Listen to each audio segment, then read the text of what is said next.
ಎಲ್ಲರಿಗೂ ನಮಸ್ಕಾರ. ಈ ದಿನ ವಿಡಿಯೋ ಉಪನ್ಯಾಸದ ವಸ್ತು ವಿಷಯವನ್ನು ನಾನು ವಚನ ಸಾಹಿತ್ಯಕ್ಕೆ ಅಂದರೆ ಸೃಜನಶೀಲ ಸಾಹಿತ್ಯಕ್ಕೆ, ಅದರಲ್ಲೂ ಕುವೆಂಪುರವರ ಬಹಳ ಮುಖ್ಯವಾದ ಕವನ ಸಂಕಲನ ಪಕ್ಷಿ ಕಾಶಿ ಈ ಕೃತಿಯ ವಿಮರ್ಶೆಗೆ ನಾನು ವರ್ಗಾಯಿಸ್ತಾ ಇದ್ದೇನೆ. ಕುವೆಂಪು ಜನ್ಮ ಶತಮಾನೋತ್ಸವ ವರ್ಷದ ಸಂದರ್ಭದಲ್ಲಿ ನಾನು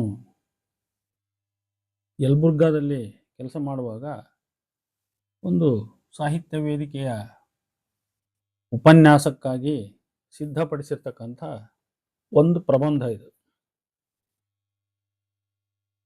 ಅದು ಎಲ್ಲೂ ಪ್ರಕಟವಾಗಿಲ್ಲ, ನನ್ನ ಕೃತಿಗಳಲ್ಲೂ ಪ್ರಕಟವಾಗಿಲ್ಲ. ಅದರ ಒಂದು ಪೂರ್ಣ ವಿವರ ಸಾಹಿತ್ಯಾಸಕ್ತರಿಗೆ ಮತ್ತು ಪೋಸ್ಟ್ ಗ್ರ್ಯಾಜುಯೇಷನ್ ಮಾಡ್ತಕ್ಕಂಥವ್ರಿಗೆ, ಗ್ರ್ಯಾಜುಯೇಷನ್ ಓದ್ತಕ್ಕಂಥವ್ರಿಗೆ ಮತ್ತು ವಿಮರ್ಶೆಯ ಆಸಕ್ತಿಯುಳ್ಳ ಬುದ್ಧಿಜೀವಿಗಳಿಗೆ ಇದು ಉಪಯುಕ್ತವಾಗಬಹುದು ಅನ್ನುವ ಒಂದು ಕಲ್ಪನೆಯಿಂದ ನಾನು ಈ ವಿಷಯವನ್ನು ಇವತ್ತು ಮಂಡನೆಗೆ ಕೈಗೆತ್ತಿಕೊಂಡಿದ್ದೇನೆ. ಜಲತೀರ್ಥದ ಪುಣ್ಯಕಾಶಿಯು ರಸತೀರ್ಥಪೂರ್ಣ ಪಕ್ಷಿ ಕಾಶಿಗೂ ಮಿಗಿಲೇ, ಒಂದು ಅವಲೋಕನ. ಇದು ನನ್ನ ಶೀರ್ಷಿಕೆ. ಆಧ್ಯಾತ್ಮವಾದಿ ಕವಿ ಮತ್ತು ಆಧ್ಯಾತ್ಮೀಕರಣಗೊಂಡ ಪ್ರಕೃತಿ ಇವರ ಸಂಬಂಧದ ಕಲಾಭಿವ್ಯಕ್ತಿಯೇ ಪಕ್ಷಿಕಾಶಿ.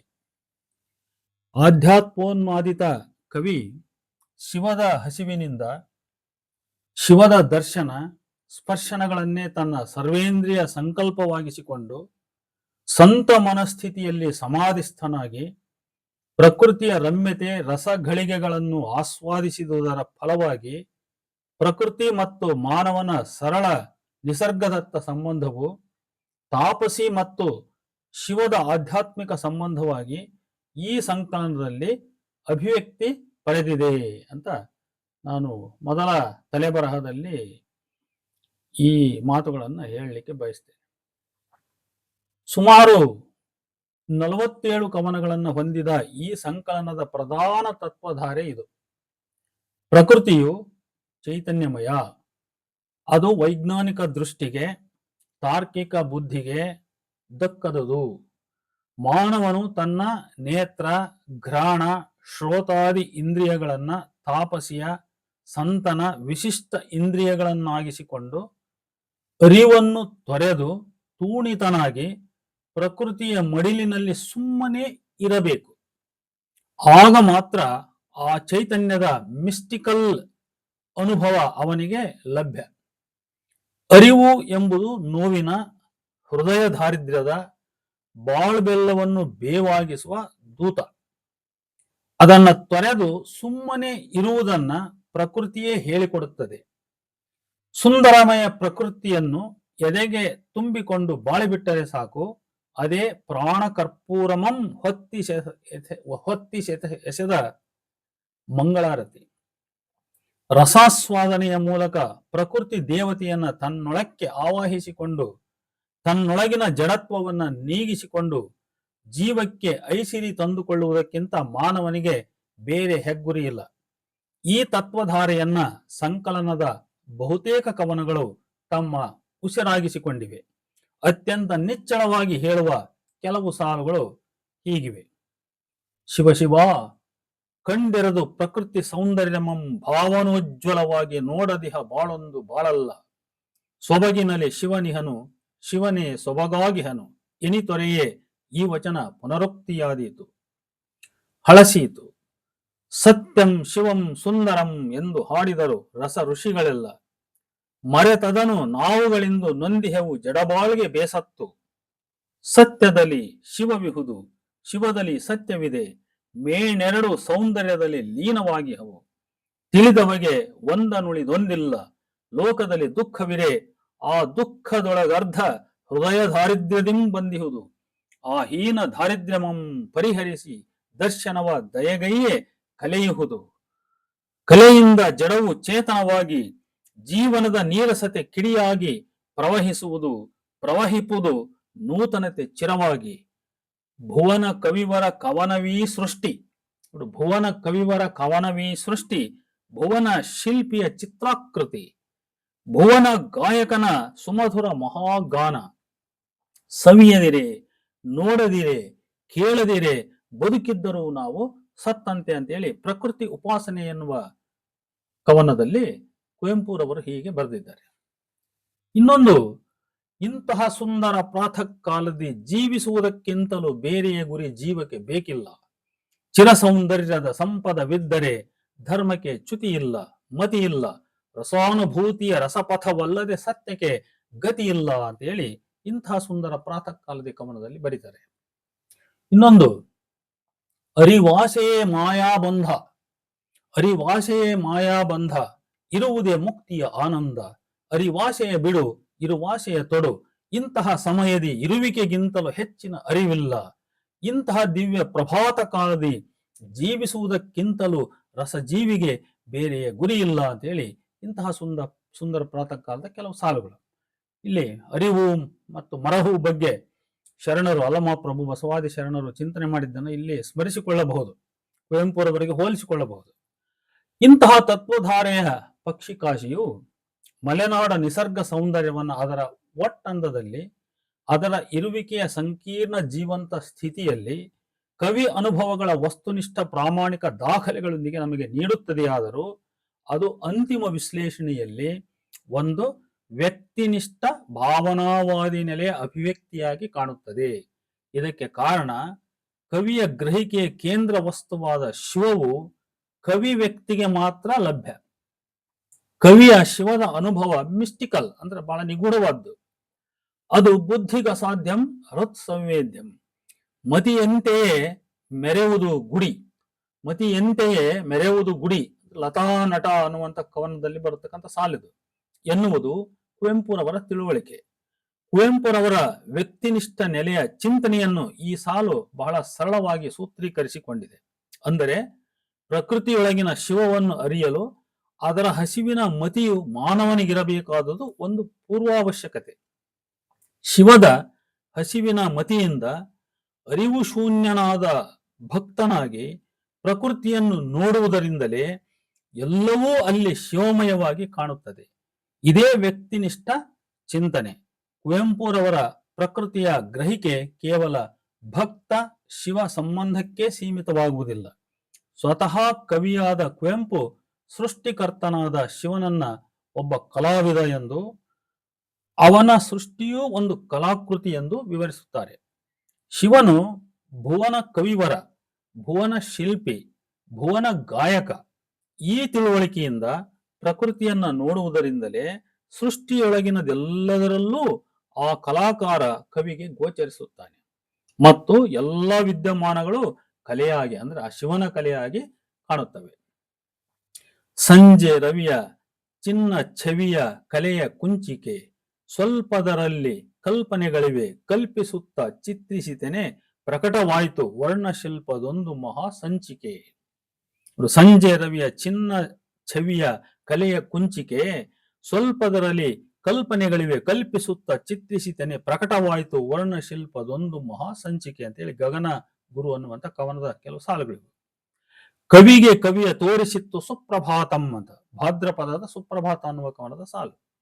ಹೀಗೆ ಕವಿ ಕುವೆಂಪು ಚೈತನ್ಯವನ್ನ, ಶಿವವನ್ನ ಕವಿ ಎಂದು ಕರೆದಿರುವುದು ವೀರಶೈವ ತತ್ವ ಚಿಂತಕರಾದ ಶರಣರು ಶಿವನನ್ನ ಜಂಗಮನೆಂದು ಕರೆದುದರ ನೆನಪು ತರುತ್ತದೆ. ಅದರಲ್ಲಿ ಇಲ್ಲಿ ಗಮನಿಸಬೇಕಾದ ಇನ್ನೊಂದು ಅಂಶ ಏನಂದ್ರೆ, ನಮ್ಮ ಲೋಕ ಕವಿಗಳ ವ್ಯಕ್ತಿತ್ವವು ಅವರ ಕಲಾಕೃತಿಗಳಲ್ಲಿ ಆತ್ಮವಾಗಿ ಅಮೂರ್ತವಾಗಿ ಅಡಗಿರುವಂತೆ, ಅಥವಾ ಅವರ ಕೃತಿಗಳು ಅವರ ವ್ಯಕ್ತಿತ್ವವನ್ನ ಪ್ರತಿಬಿಂಬಿಸುವ ಕನ್ನಡಿಯಾಗಿರುವಂತೆ, ಈ ಸೃಷ್ಟಿ ಎಂಬ ಕಲಾಕೃತಿಯು ಅದರ ಭಿನ್ನ ಅವತಾರಗಳಲ್ಲಿ ಆ ಸೃಷ್ಟಿಕರ್ತನ ವ್ಯಕ್ತಿತ್ವವನ್ನ ಪ್ರತಿಬಿಂಬಿಸುವ ಕನ್ನಡಿಯಾಗಿದೆ ಅಂತ. ಶಿವ ಎನ್ನುವ ಸೃಷ್ಟಿಕರ್ತನ ಕನ್ನಡಿ ಈ ಲೋಕ ಅನ್ನುವಂಥದ್ದು. ಸಾಂದ್ರಗೊಳಿಸಿ ಹೇಳಿದ ಮೇಲಿನ ಅಂಶಗಳನ್ನ ನಾವು ಒಂದೊಂದಾಗಿ ಕೃತಿಯ ಒಳಹೊಕ್ಕು ನೋಡಬಹುದು. ಪ್ರಕೃತಿ ಸೌಂದರ್ಯ ಮತ್ತು ಶಿವದ ನಂಟು.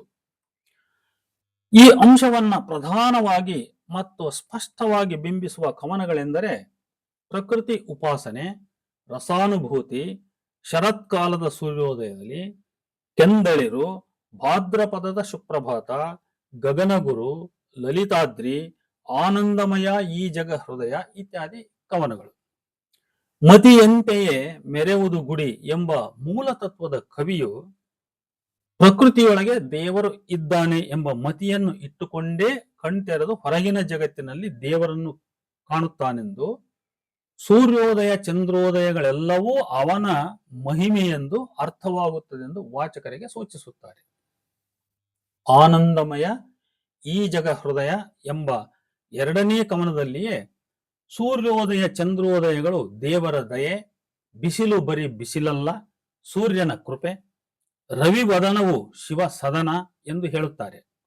ಈ ಕವಿತೆಯಲ್ಲಿ ಗಮನಿಸಬೇಕಾದ ಒಂದು ಸಾಲು, ಸೂರ್ಯನು ಬರೀ ರವಿಯಲ್ಲವೋ ಆ ಭ್ರಾಂತಿಯ ಮಾನೋ ಅಂತಾರೆ. ಸೂರ್ಯನು ಬರೀ ರವಿಯಲ್ಲವೋ ಆ ಭ್ರಾಂತಿಯ ಮಾನೋ. ವೈಜ್ಞಾನಿಕ ದೃಷ್ಟಿಯಲ್ಲಿ ಸೂರ್ಯನ ಒಂದು ನಕ್ಷತ್ರ ಎನ್ನದೆ ಸೂರ್ಯದೇವ ಎಂದರೆ ಅದು ಅವೈಜ್ಞಾನಿಕ. ವಸ್ತುವಿನಲ್ಲಿ ಶಕ್ತಿ ಇದೆ ಎಂಬ ವೈಜ್ಞಾನಿಕ ನಿಲುಮೆಗೂ ಶಿವವಿದೆ ಎಂಬ ಅವೈಜ್ಞಾನಿಕ ನಿಲುಮೆಗೂ ವ್ಯತ್ಯಾಸವಿದೆ. ಶಿವವಿದೆ ಎಂಬುದು ಅಂತೆಯೇ ಸೂರ್ಯನು ದೇವ ಎಂಬುದು ವೈಜ್ಞಾನಿಕ ದೃಷ್ಟಿಗೆ ಬರೀ ಭ್ರಾಂತಿ. ಇದಕ್ಕೆ ತದ್ವಿರುದ್ಧವಾದ ನಿಲುಮೆ ಕುವೆಂಪು ಅವರದು. ಸೂರ್ಯನನ್ನ ಬರೀ ರವಿ, ಅದೊಂದು ಕೇವಲ ನಕ್ಷತ್ರ ಎಂಬುದು ಭ್ರಾಂತಿ, ಆ ಭ್ರಾಂತಿಯನ್ನ ಬಿಡಿ ಎನ್ನುತ್ತಾರೆ ಕವಿ. ರವಿಯ ಸೌಂದರ್ಯದಲ್ಲಿ ಶಿವನಿಲ್ಲ ಎಂದು ಬಿಟ್ಟರೆ ಅವರ ಸೌಂದರ್ಯ ಶವಮುಖದ ಕಣ್ಣಿನಷ್ಟು ಕುರೂಪವಾಗಿ ಬಿಡುತ್ತದೆ. ಶಿವ ಕಾಣದೆ ಕವಿ ಕುರುಡನು, ಶಿವ ಕಾವ್ಯದ ಕಣ್ಣು. ಅವರ ಮೂಲ ಸಿದ್ಧಾಂತ ಇದು. ಶಿವ ಕಾಣದೆ ಕವಿ ಕುರುಡನು, ಶಿವ ಕಾವ್ಯದ ಕಣ್ಣು. ಈ ಸಾಲುಗಳು ಇಬ್ಬಗೆ ಅರ್ಥವನ್ನ ಧ್ವನಿಸುತ್ತವೆ. ಹೊರಗಿನ ರವಿಯು ಭುವನ ಕವಿಯ ಕಲಾಕೃತಿ. ಆ ರವಿ ಎಂಬ ಕೃತಿಯು ಅದರ ಕರ್ತೃ ಭುವನ ಕವಿ ಅರ್ಥಾತ್ ಶಿವನನ್ನ ಮೈಗೊಂಡಿರದಿದ್ದರೆ ಅದರ ಸೌಂದರ್ಯ ಶವಮುಖದ ಕಣ್ಣಿನಷ್ಟು ಕುರೂಪ. ಹಾಗೆಯೇ ಅದರ ಕರ್ತೃ ಕುರುಡ, ತನ್ನನ್ನು ತಾನು ಕಾಣದ ಕುರುಡ. ಆ ಭುವನ ಕವಿಯಾದ ಶಿವನನ್ನ ಅವನ ಕಲಾ ಸೌಂದರ್ಯದಲ್ಲಿ ಕಂಡರಿದು ತನ್ನ ಕಾವ್ಯದಲ್ಲಿ ಒಡಮೂಡಿಸದಿದ್ದರೆ ಈ ಲೋಕ ಕವಿಯೂ ಸಹ ಕುರುಡ. ಇವನ ಕವನ ಸೌಂದರ್ಯವೂ ಸಹ ಶವಮುಖದ ಕಣ್ಣಾಗಿ ಬಿಡುತ್ತದೆ, ಅಷ್ಟು ಕುರೂಪವಾಗಿ ಬಿಡುತ್ತದೆ. ಸೂರ್ಯನನ್ನ ಕೇವಲ ರವಿ ಎಂದು ಅರಿಯುವುದು ವೈಜ್ಞಾನಿಕ ಸತ್ಯ, ಕಾವ್ಯ ಸತ್ಯವಲ್ಲ. ರವಿ ವದನವು ಶಿವ ಸದನ ಎಂಬುದು ಕಾವ್ಯ ಸತ್ಯ. ಇದು ಬುದ್ಧಿಗಸಾಧ್ಯಂ ಹೃತ್ ಸಂವೇದ್ಯಂ. ಕವಿಗಳಾಗಿ ಕಲಾಕಾರರಾಗಿ ತಮ್ಮ ಕಲಾಕೃತಿಗಳಲ್ಲಿ ಕಂಡರಿಸಬೇಕಾದ ಸತ್ಯ ಈ ಬಗೆಯದು. ಇದು ವೈಜ್ಞಾನಿಕ ಸತ್ಯಕ್ಕೆ ವಿರುದ್ಧವಾದದ್ದು. ಇದೇ ಆಶಯವನ್ನೇ ಬೇರೆ ಕಡೆ ಕವಿ ಹೀಗೆ ವ್ಯಕ್ತಪಡಿಸಿದ್ದಾರೆ ನೋಡಿ. ಹೀರೆಯ ಹೂವು ಕುರಿತು ಅವರು ಒಂದು ಕವನ ಬರೆದಾರಲ್ಲ, ಅದರಲ್ಲಿ ಕೆಲವು ಸಾಲು ಹೀಗೆ ಬರ್ತವೆ. ನೀನಪ್ಸರ ಕನ್ನಿಕೆ ಎನಲಾರೆ, ನೀನಪ್ಸರ ಕನ್ನಿಕೆ ಎನಲಾರೆ ನಗುವನು ವಿಜ್ಞಾನಿ, ಚೇತನವಿಲ್ಲದೆ ಜಡಹೂವೆನೆ ನಾನ್ ಆಗುವೆನಜ್ಞಾನಿ, ದೇವತೆಯೇನೆ ನಾ ಸತ್ಯಭಿಮಾನಿ, ಹೀರೆಯ ಹೂವೆನೆ ಕವಿತೆಗೆ ಹಾನಿ. ಬಹಳ ಸ್ವಾರಸ್ಯಕರವಾದ ಸಾಲುಗಳು, ಒಳ್ಳೆ ತರ್ಕಬದ್ಧವಾಗಿರ್ತಕ್ಕಂಥ ಕೆಲವು ಸಾಲುಗಳು, ಕವಿಯ ಸಿದ್ಧಾಂತವನ್ನ ತಾರ್ಕಿಕವಾಗಿ ಹಿಡಿದುಕೊಡ್ತಕ್ಕಂಥ ಸಾಲುಗಳು. ನೀನಪ್ಸರ ಕನ್ನಿಕೆ ಎನಲಾರೆ ನಗುವನು ವಿಜ್ಞಾನಿ, ಚೇತನವಿಲ್ಲದ ಜಡಹೂವೆನೆ ನಾನ್ ಆಗುವೆನಜ್ಞಾನಿ, ದೇವತೆಯೇನೆ ನಾ ಸತ್ಯಭಿಮಾನಿ, ಹೀರೆಯ ಹೂವೆನೆ ಕವಿತೆಗೆ ಹಾನಿ. ನೋಡು, ಹೊರಗಿನ ಜಗತ್ತನ್ನ ಅರಿದು ಅಭಿವ್ಯಕ್ತಿ ನೀಡುವಲ್ಲಿ ಕವಿಗಿರುವ ತಾತ್ವಿಕ ಬಿಕ್ಕಟ್ಟುಗಳನ್ನ, ಇತಿಮಿತಿಗಳನ್ನ ಈ ಸಾಲುಗಳು ಹೇಳುತ್ತವೆ. ಕಲಾಭಿವ್ಯಕ್ತಿಯ ಉದ್ದೇಶದಿಂದಲೇ ಹೀರೆಯ ಹೂವನ್ನ ನೋಡುವ ಕವಿ ಅದನ್ನ ಕೇವಲ ಹೀರೆಯ ಹೂವು ಎಂದು ಬಿಟ್ಟರೆ ತನ್ನ ಕಲೆಗೆ ತಾನೇ ದ್ರೋಹ ಬಗೆದಂತೆ. ಅಪ್ಸರ ಕನ್ನಿಕೆ ಎಂಬುದು ನಗೆಪಾಟಲ, ಹೂವು ಚೇತನಮಯಿ ಎಂಬುದು ಸುಜ್ಞಾನಿಯ ಲಕ್ಷಣ, ದೇವತೆ ಎಂದರೆ ಅತಿ ಅಭಿಮಾನ ತೋರಿದಂತಾದೀತು. ಚೇತನ ಅಥವಾ ದೇವತೆ ಇವೆರಡೂ ಕಲಾದೃಷ್ಟಿಗೆ ಅಪ್ರಸ್ತುತವಾದವಲ್ಲ ಎಂಬುದು ಇಲ್ಲಿ ಕವಿಯ ಇಂಗಿತ. ಇಂಥ ದೃಷ್ಟಿಯನ್ನ ಹೊಂದಿದ ಮತ್ತೊಂದು ಮುಖ್ಯ ಕವನ ಶರತ್ಕಾಲದ ಸೂರ್ಯೋದಯದಲ್ಲಿ. ಇದು ಶರತ್ಕಾಲ, ಸೂರ್ಯೋದಯ, ಮರ್ತ್ಯ ಹೃದಯದಲ್ಲಿ ಸ್ವರ್ಗವನ್ನೇ ಹೊಮ್ಮಿಸುವ ದಿವ್ಯ ಕಾಲವಿದು. ಇಂತಹ ಹೊತ್ತಿನಲ್ಲಿ ಹೊರಗೆ ಹೊರಟ ಕವಿಗೆ ತಿರೆ ಸಗ್ಗವಾಗಿ ತೋರುತ್ತದೆ. ಪ್ರಕೃತಿ ರಮ್ಯತೆಯ ಮಧ್ಯೆ ರಸಮಯ ಚಿಂತೆಯಲ್ಲಿ ಭಾವಾವೇಶನಾಗಿ ನಿಂತು ನೋಡುವಾಗ ಸುತ್ತಲಿನ ಜಗತ್ತಿನೆಲ್ಲೆಲ್ಲೂ ಚೈತನ್ಯ ದರ್ಶನವಾಗುತ್ತದೆ. ರಸಮಯ ಚಿಂತೆಯಲ್ಲಿ ಭಾವಾವೇಶನಾಗಿ ಇರುವುದೇ ಶಿವನ್ನ ಕಾಣಲು ಬೇಕಾದ ಮನಸ್ಥಿತಿ ಎಂಬುದು ಇಲ್ಲಿ ಗಮನಾರ್ಹ. ನೋಡಿದರೆಲ್ಲಿಯೂ ಚೈತನ್ಯ, ಕಲ್ಲಲಿ ಮಣ್ಣಲಿ ಹುಲ್ಲಲಿ ಹುಡಿಯಲಿ ನೀರಿನ ಹನಿಯಲಿ ಬೆಂಕಿಯ ಕಿಡಿಯಲಿ ನನ್ನಲ್ಲಿ ಇಲ್ಲಿಯೂ ಚೈತನ್ಯ. ನೋಡಿ, ನೋಡಿದರೆಲ್ಲಿಯೂ ಚೈತನ್ಯ, ಕಲ್ಲಲಿ ಮಣ್ಣಲಿ ಹುಲ್ಲಲಿ ಹುಡಿಯಲಿ ನೀರಿನ ಹನಿಯಲಿ ಬೆಂಕಿಯ ಕಿಡಿಯಲಿ ನನ್ನಲ್ಲಿ ಎಲ್ಲಿಯೂ ಚೈತನ್ಯ. ಚೈತನ್ಯ ಮೂರ್ತಿಯ ಆ ಕಲ್ಲು ತೆಗೆ ಜಡವೆಂಬುದೇ ಬರೀ ಸುಳ್ಳು. ನೋಡಿ, ಚೇತನದ ಚಿಲುಮೆಯೇ ಚಿಮ್ಮುತ್ತಿರೆ ಆ ಮರದಲ್ಲಿ ಎಂದು ಕೆಂದಳಿರು ಕವನದಲ್ಲಿ ನುಡಿಯುತ್ತಾರೆ. ಮಾನವನಿಗೆ ಐಂದ್ರಿಕ ತೃಪ್ತಿ, ಆನಂದ ಮತ್ತು ಶಾಂತಿಯಿಂದ ಹಿಡಿದು ಅಪ್ರಾಪಂಚಿಕ ಮೌಲ್ಯಗಳಾದ ಪುಣ್ಯ, ಧನ್ಯತೆ, ಮುಕ್ತಿಗಳನ್ನೆಲ್ಲ ಈವುದು ಪ್ರಕೃತಿಯೇ ಎಂದು, ಪ್ರಕೃತಿ ಎಂದರೆ ದೇವ ಸಾನ್ನಿಧ್ಯ ದೊರಕಿಸುವ ಪವಿತ್ರ ಸ್ಥಾನ ಎನ್ನುತ್ತಾರೆ ಮತ್ತೊಂದು ಕವನದಲ್ಲಿ ಕುವೆಂಪು. ತಿರೆಯ ಹೋರಾಟದಲ್ಲಿ ಬಗೆ ಕದಡಿ ಕಂಗೆಡಲು ನೇಹಿಗನೆ ಬಾಯಿಲ್ಲಿ ಶಾಂತಿ ಇಹುದು. ಲಲಿತಾದ್ರಿ ಕವನದಲ್ಲಿ ಬರ್ತಕ್ಕಂಥ ಸಾಲಿದು, ಬಹಳ ಸುಂದರವಾದ ಸಾಲು. ತಿರೆಯ ಹೋರಾಟದಲ್ಲಿ ಬಗೆ ಕದಡಿ ಕಂಗೆಡಲು ನೇಹಿಗನೆ ಬಾಯಿಲ್ಲಿ ಶಾಂತಿ ಇಹುದು ಎಂದು ಕರೆವ ಕವಿ ಮುಂದುವರೆದು, ತಂಬೆಲರ ತೀಟವಿದೆ ಬಳಲಿಕೆಯ ಪರಿಹರಿಸಿ, ಮೋಹಿಸಲು ಕಂಗಳನ್ನು ಪರಮ ಸೌಂದರ್ಯವಿದೆ, ಜೀವವನ್ನು ಸಂತವಿಸಿ ದೇವ ಸಾನ್ನಿಧ್ಯವಿದೆ ಅಂತ ಹೇಳ್ತಾರೆ ಅವರು. ಮಾನವನ ಸಹಜ ಐಂದ್ರಿಕ ಹಸಿವು ನೀಗಿಸುವ ಲಲಿತಾದ್ರಿಯು ಅವನ ಆಧ್ಯಾತ್ಮಿಕ ಹಸಿವನ್ನು ನೀಗಿಸಬಲ್ಲವಳು. ಮತ್ತೆ ಕೆಲವು ಸಾಲುಗಳು ಹೀಗಿವೆ. ದೇಗುಲವು ಭಕ್ತರಿಗೆ, ಉಪವನವು ರಸಿಕರಿಗೆ, ವೈದಿಕರಿಗಿದು ಮುಕ್ತಿ ಲಲಿತಗಿರಿಯು ಅಂತ ಹೇಳ್ತಾರೆ ಅವರು. ಕುವೆಂಪು ವೈದಿಕನಂತೆ ಪ್ರಕೃತಿಯನ್ನ ಮಾಯೆ ಎಂದು, ಅವಾಸ್ತವವಾದುದೆಂದು ಭಾವಿಸುವುದಿಲ್ಲ. ರಸಿಕನಾಗಿ ಅದು ಐಂದ್ರಿಕ ತೃಷೆ ನೀಗಿಸುವ ಉಪವನವೆಂದೂ ಭಾವಿಸುವುದಿಲ್ಲ. ಆದರೆ ಭಕ್ತನಾಗಿ ದೇಗುಲವೆಂದು, ಅಂದ್ರೆ ಪ್ರಕೃತಿಯನ್ನ ದೇಗುಲವೆಂದು ಭಾವಿಸುತ್ತಾರೆ. ಪ್ರಕೃತಿ ಧಾಮಕ್ಕೆ ಶಾಂತಿಗಾಗಿ ಅರಸಿ ಬರುವ ಕವಿ ಆರಂಭದಲ್ಲಿ ಸಾಮಾನ್ಯನಂತೆಯೇ ಕೇವಲ ಮನುಷ್ಯನಾಗಿ ಪ್ರಕೃತಿ ರಮ್ಯತೆಗೆ ಮೈ ಮನಸ್ಸು ತೆರೆದುಕೊಳ್ಳುತ್ತಾರೆ. ತೀಡುವ ಗಾಳಿಗೆ, ಬೀಳುವ ಬಿಸಿಲಿಗೆ ಮೈಗೊಟ್ಟು ಸೂಸುವ ಪರಿಮಳವನ್ನು ಸಾಮಾನ್ಯನಂತೆ ಘ್ರಾಣಿಸಿ ಆಹ್ಲಾದಿಸುತ್ತಾರೆ. ಸೌಂದರ್ಯ ಸೊಬಗಿಂದುಂಟಾಗುವ ಎಲ್ಲ ಮಾನವಿಕ ಪರಿಣಾಮಗಳನ್ನು ಕೂಡ ಅವರು ಅನುಭವಿಸುತ್ತಾರೆ. ಹೀಗೆ ಕಂಬನಿ ಇಳಿಯುವುದು, ಮೈ ನವಿರು ನಿಮಿರುವುದು, ಅಂತರಂಗದಲ್ಲಿ ಹೊಸ ಬೆಳಕು ಮೂಡಿ ಬರುವುದು ಅಂತ.